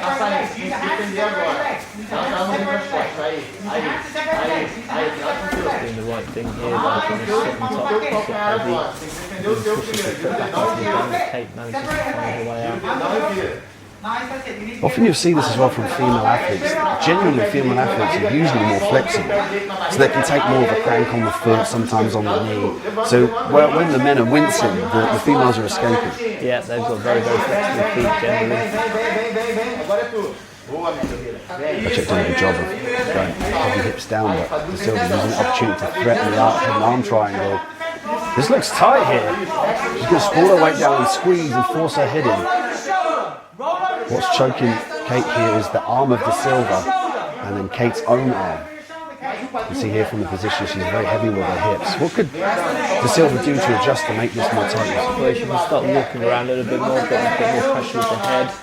Obviously at the same time she needs to try and keep that leg defended so Kate having one to reguard. I think she's doing everything right, to be honest, but Kate's doing a great job at defending. Dean decides to give up and then she sits back into the arm triangle again. Kate doing a good job of keeping that arm away from her neck. She's doing a great job of inverting, turning and bucking. She's using all the tools in the toolbox and there is the fruits of her labour. She escapes here, but she's not out of the woods yet. It looks like she's got one of those Dom Dillon straight arm locks there, but Dean manages to find her way out of it. To the back. To the back. Okay, doing a good job Chases of the it. front, chases the back. She does a great job of attacking on the advance. She's looking for your back, but she's threatening the armbar at the same time. Such high level athletes competing here in the submission series. Let's see here. It's in the choke. Oh, that looks deep. That looks tight, that. Oh, there's the tap. Kate Bacek wins by rear naked choke. She didn't even need the last hook. She just squeezed and obtained the tap. Nadine Tavares, the silver, forced to tap out on that one. That looked very, very tight. That seemed very tight indeed.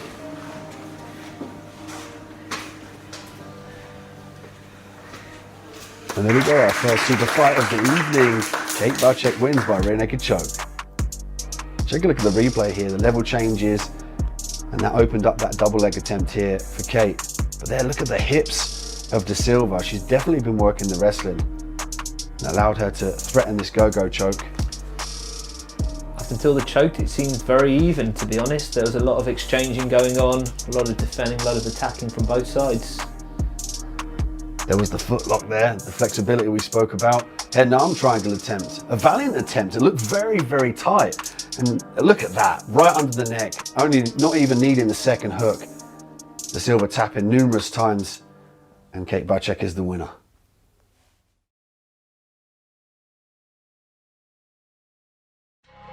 Next up, our second super fight of the evening. Stephen Hill, a purple belt from Nova BJJ, and his opponent, Sam Quinn, a purple belt from Stealth BJJ.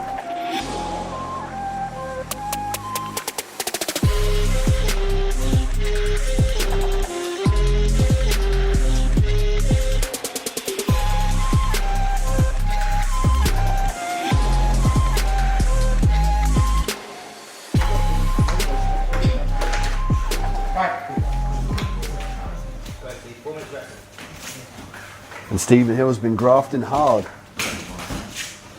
The game plan is to set a pace that no one can keep up with and be relentless with his positioning and passing and get the back exposure. Let's see if he can do that against Sam Quinn tonight.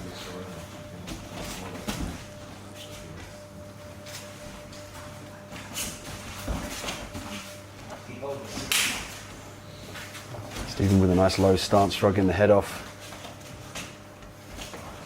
Looking for that single leg earlier. I like the way he's changing the levels here.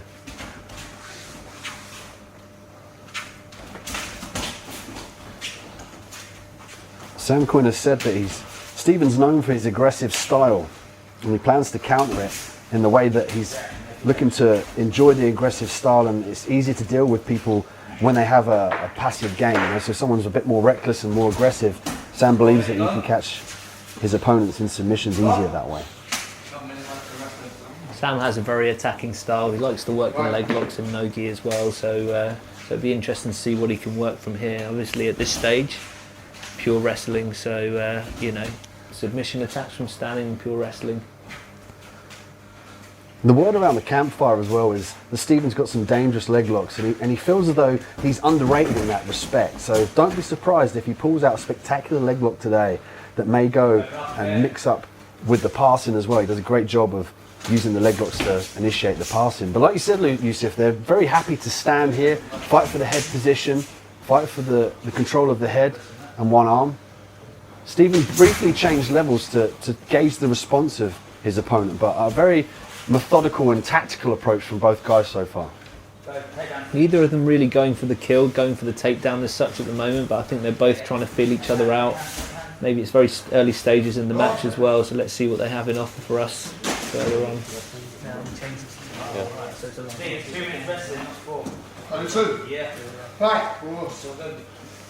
And Sam, getting ready for this fight, said that he studied a lot of tape.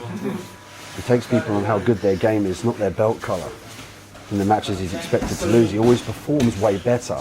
In the past he's won against black belts, so coming from the SPG black belts and submitting those in 2 wins actually over the SPG black belts in competition.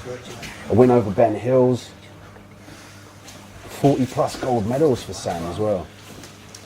So Sam decides to sit straight down as soon as the bell goes and work from his back. I think this is where his comfort zone is. He'll be trying to use that butterfly hook to get some kind of elevation. He loves his foot locks and leg locks from 50-50. Come away from a recent win up in Preston with a heel hook from the 50-50 guard. Come on guys, let's see some action, let's go. And there's Steve's pressure passing we spoke about, looking immediately to force the half guard to knee slice. As if he takes a back step to try and get the saddle position, he's going to try and skip the leg out and Last pass. step there, nice.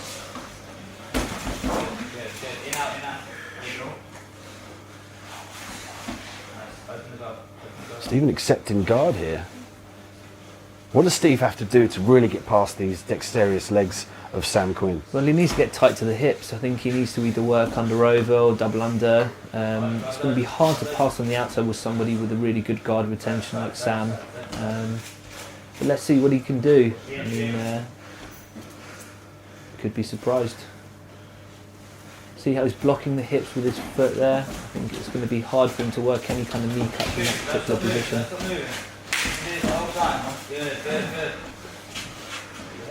Steve alluded to the fact as well that he would have made weight for the tournament, but when the organisers offered him a super fight against the top guy in the country, he jumped at the chance to prove himself. Absolutely. So we wanted to try and get both of these on the tournament, but obviously neither of them were particularly within weight. Sam decided not to take it. I think it was a fellow teammate of his, Jed, that took a spot, and he kind of wanted to steer clear from the tournament. So it kind of made sense to have both of these as a super fight instead.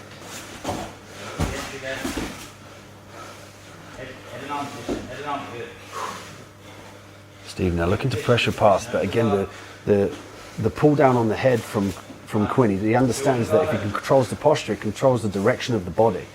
Often you'll see people not control the posture and wonder why they get their guard passed, but if you pull the guy's head down to the ground, that's where his body's going to follow. Steve with the heavy hips out.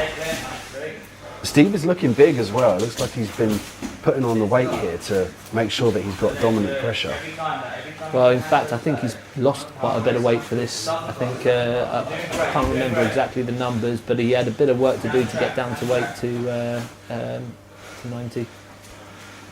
So maybe he was floating a lot heavier, so he wanted a super fight, didn't do the tournament for the various reasons, because he wanted a top guy.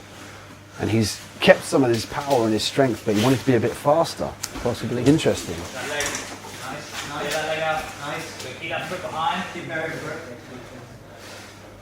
And Sam said that he got used to competing in the under 90 kilogram division. So he's not fussed who he beats. If he wins, it doesn't really make a statement for him. He just wants to win some more. He just wants to get in there and compete. Yeah, I think he's pretty regular on, obviously with the limitations of the fact that there's not a lot of shows, not a lot of competitions on at the moment. I think he's trying to get himself out there as much as he can. I think he came away with a win from last weekend as well. I'm not sure where that was, but there's somewhere up north where they were doing some show, and yeah, so he seems to be winning quite a lot at the moment.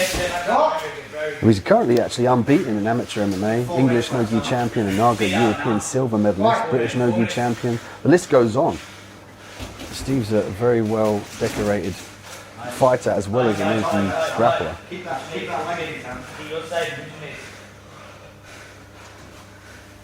Steve looking to lock up the footlock here.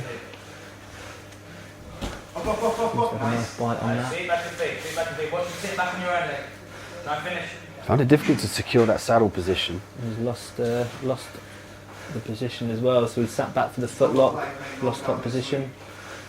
I don't know if he's still got a bite on that foot or at least some kind of purchase of it. Sam doing a good job of pushing that right leg off, getting that off his hip. It really does take away Steve's leverage to initiate those footlocks. You see there, it's a fight. And immediately, Steve opts to get on top. Nice. Does a good job with that. It's a smart read though, in sensing that the footlock's not there. Don't force it. Use it as an advantage to get back in the top position. Do what he does best, which is dominate from the top position.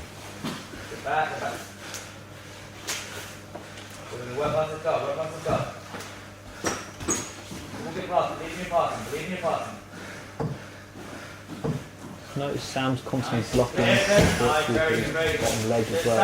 This is going to make it really hard for Steve to be able to So I'm briefly looking for the arm bar there. Steve sensed it, pulled the arm out. Now looking to control the feet. And again, looking to stamp the leg on the back of the leg. Back of the knee actually of Sam Quinn. To really take that leg out of play and pass the guard.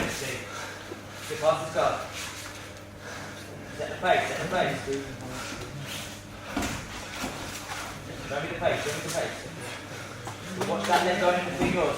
Sit back and reposition yourself.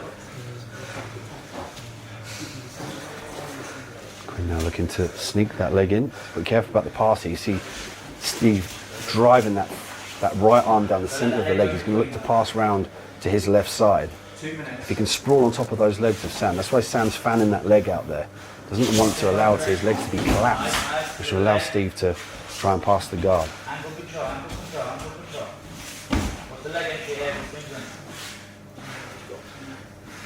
Submission series is one of the only BJJ competitions going on during this pandemic. And we asked Sam how important is it for the submission series to put this platform on for him. He said it's very important for us to all stay active and working towards something. It's great to see shows still being put on, even when there isn't really any money to be made, just for the love of grappling. And he wants to say thanks for having us on, but it's a pleasure as all ours. He did a great job here on the bottom. It's very interesting to see him skip that left leg in, threaten that butterfly sweep, putting the elevation to stop Steve being so secure with the pass. You can see there, boom, straight into the saddle, inverting, looking for the heel hook.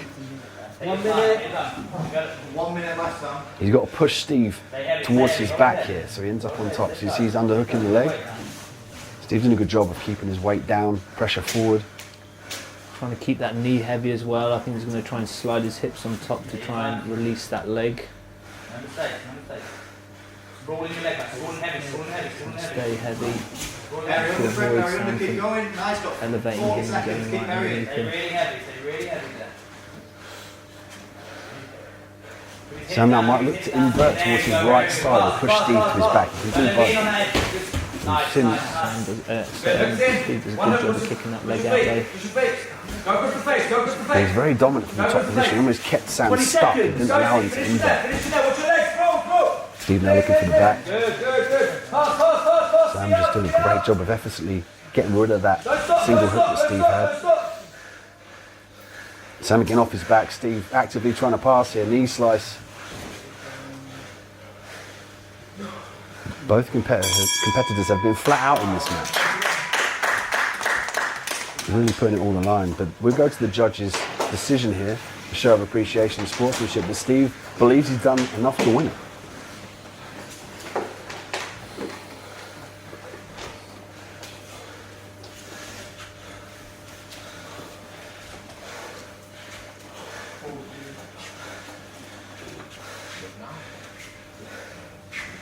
He was right. The judges in favour of Stephen Hill. You know there'll be JJ. Hard fought fight, both athletes dripping in sweat and a lift of appreciation, even a little kiss there.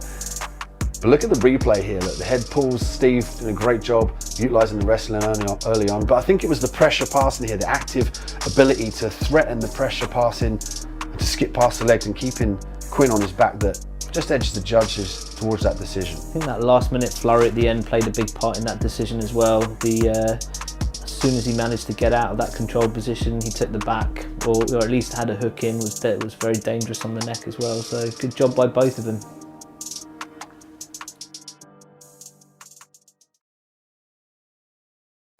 This brings us to our final match, the final between Jed Hugh and Ellis Younger, who's going to take the crown of Submission Series 1.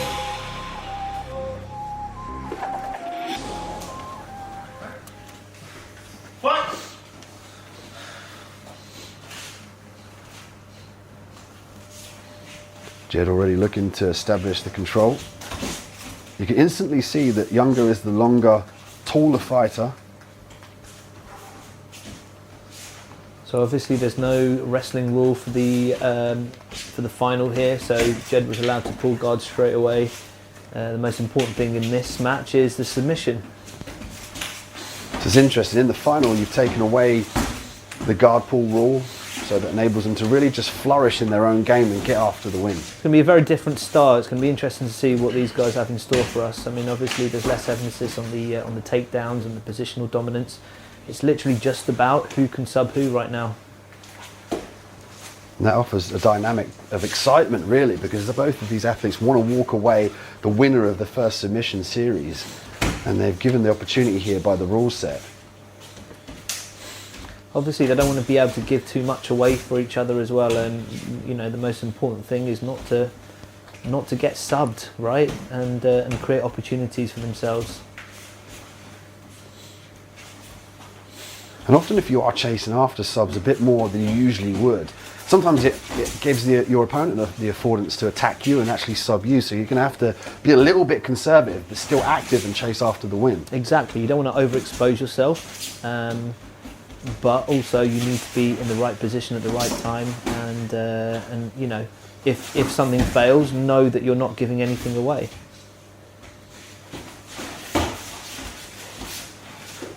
Jed ranked a brown belt underground union.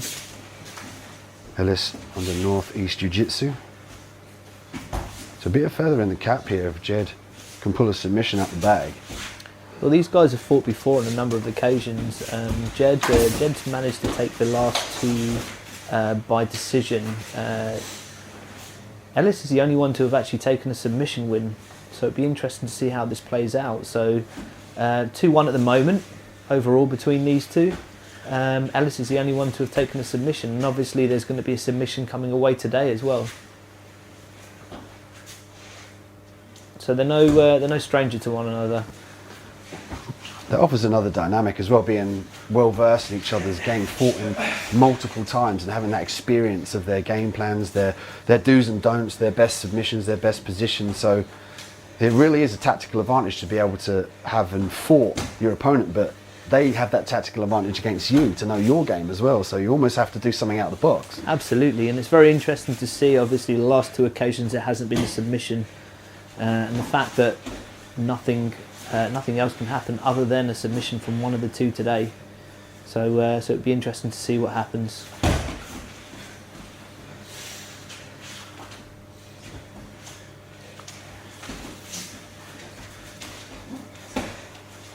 Jed now finds himself forcing that knee slice. Reverse De La Riva attempt from Younger. And an insistent guard pull from Younger, looking to break the posture of Jed Hugh.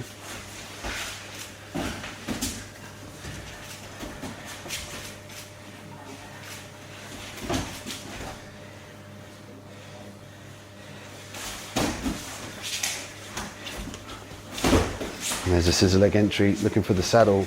We've seen before from Jed. Just unable to secure it. Younger did a good job of squaring his hips down to the ground. Didn't give Hugh any real estate to grab onto that leg. I loved how Jed used that shoulder crunch to go for the legs there as well.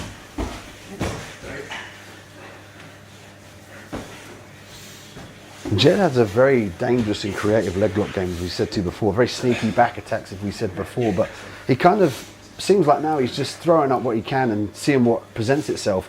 Then he'll further consolidate that information and focus his attack as he goes on.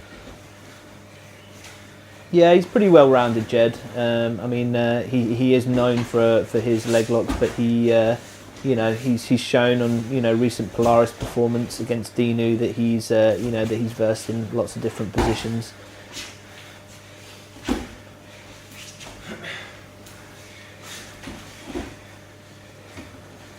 It's Younger now in the top position, looking to pass the legs, stepping through on the inside. Ankle control. Looking to go down back to the ground to the knees here. Looking to stay very tight to Hugh. He doesn't want to enable him to get those double underhooks and use those elevators for the butterfly sweep.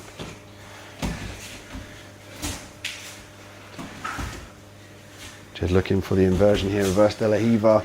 Look for him to go over on his shoulders. Younger senses that and exits.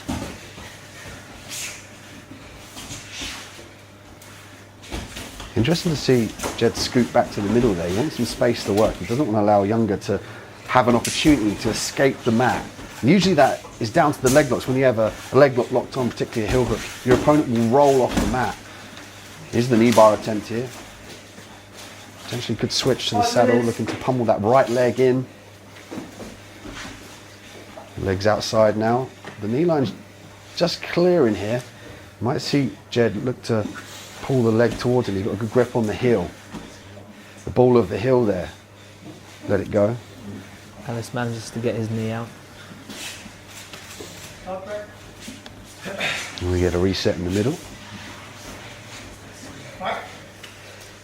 Tactical battle thus far.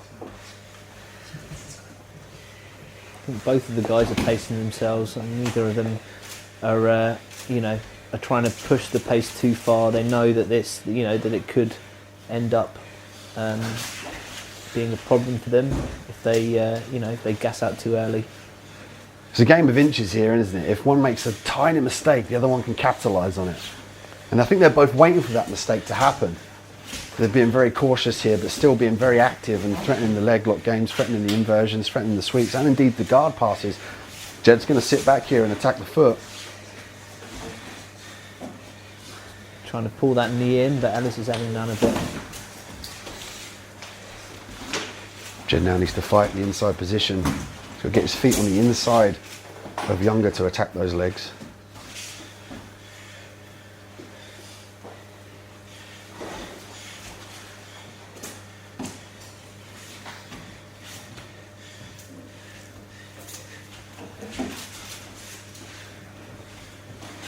Younger now showing his dexterity and his flexibility. There's the stamp on the back of the knee we've seen throughout the tournament. Let's go to that shoulder control again. Oh, beautiful. Lovely sweep from Younger, but Hugh just so responsive. The second he hits the mat, he's back to his feet.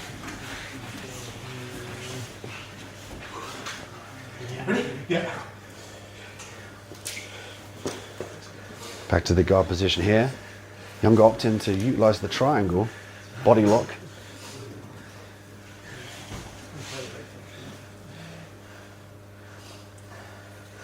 Younger very happy to keep his counterpart in Hugh here. Could be looking for an arm submission, kimuras. We've seen the shoulder crushes that he uses. Switching back now to the guard position. And we're looking to create the angle potentially for the armbar.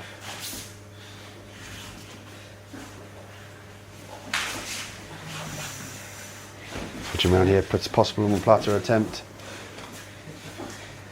And this Younger sitting up now, but he's given the foot in the exchange. Lock, yes, so he's got the leg isolated there in the 50-50 position. Let's see if he can make use of this. think he's got the left leg control. I think Ellis is, yeah. So I think momentarily he had his right leg controlled, sits back. Ellis manages to find his way out.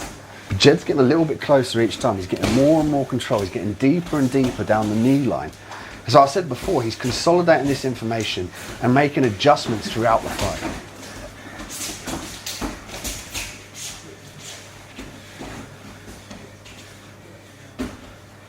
He's younger now on the advance on his feet, looking to skip past Kimura attempt.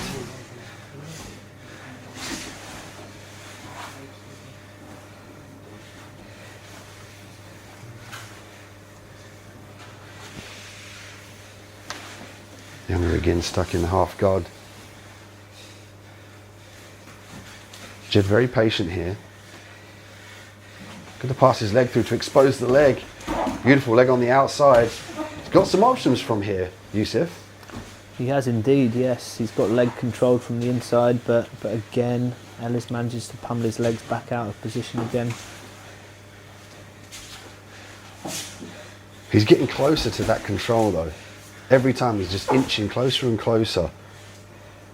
And we traditionally we see the saddles and we see the ashigamis, but you can finish from outside ashis, and even when your leg's over the top of your opponent as well, if you've got a bite on that leg, you can certainly put enough pressure through it. Absolutely, if your opponent doesn't react quick enough, then there's always a chance. Jed now on top, sitting back for the leg. He's got a few options here. Straight footlocks, potentially the heel hook. Looks like he's adjusting. Oh, there was the screen from Younger. Difficult to see from our vantage point, but that could have been an Aoki lock. Check out the replay for that one, but check that out. Amazing win by Jed. The winner. And that caught everybody by surprise, including Jed. I don't know whether he was expecting that to work or not, but it seemed to have done the trick. Check out the replay here. There's the handiwork of Jed off his back. Skilled submission artist, he gets the sweep here, but look how he bounces straight back. There it is, look, you can see the heel just skips out, so it's not a straight foot lock. It's the Aoki lock because it puts pressure on the inside of the ankle and the inside of the knee. Absolutely, you see the knee twisting out to the side there and the heel coming out. It's a dangerous foot lock from there. I'm very excited to commentate this submission series. I mean, it's one of the only 2 jiu-jitsu competitions going on in this country, so to provide a platform for us to watch, for us to commentate, for the fighters to perform in front of the masses is a stamp in itself. So thank you at home for watching the first submission series. Thank you to Yusuf Nabi. I've been Dean Midhat. What an ecstatic and emphatic fashion we've seen from Jed Hugh, but also the tournament rule set, the judging criteria makes for a very, very exciting competition. Keep your eyes on, follow us on Instagram, and stay tuned for the next one.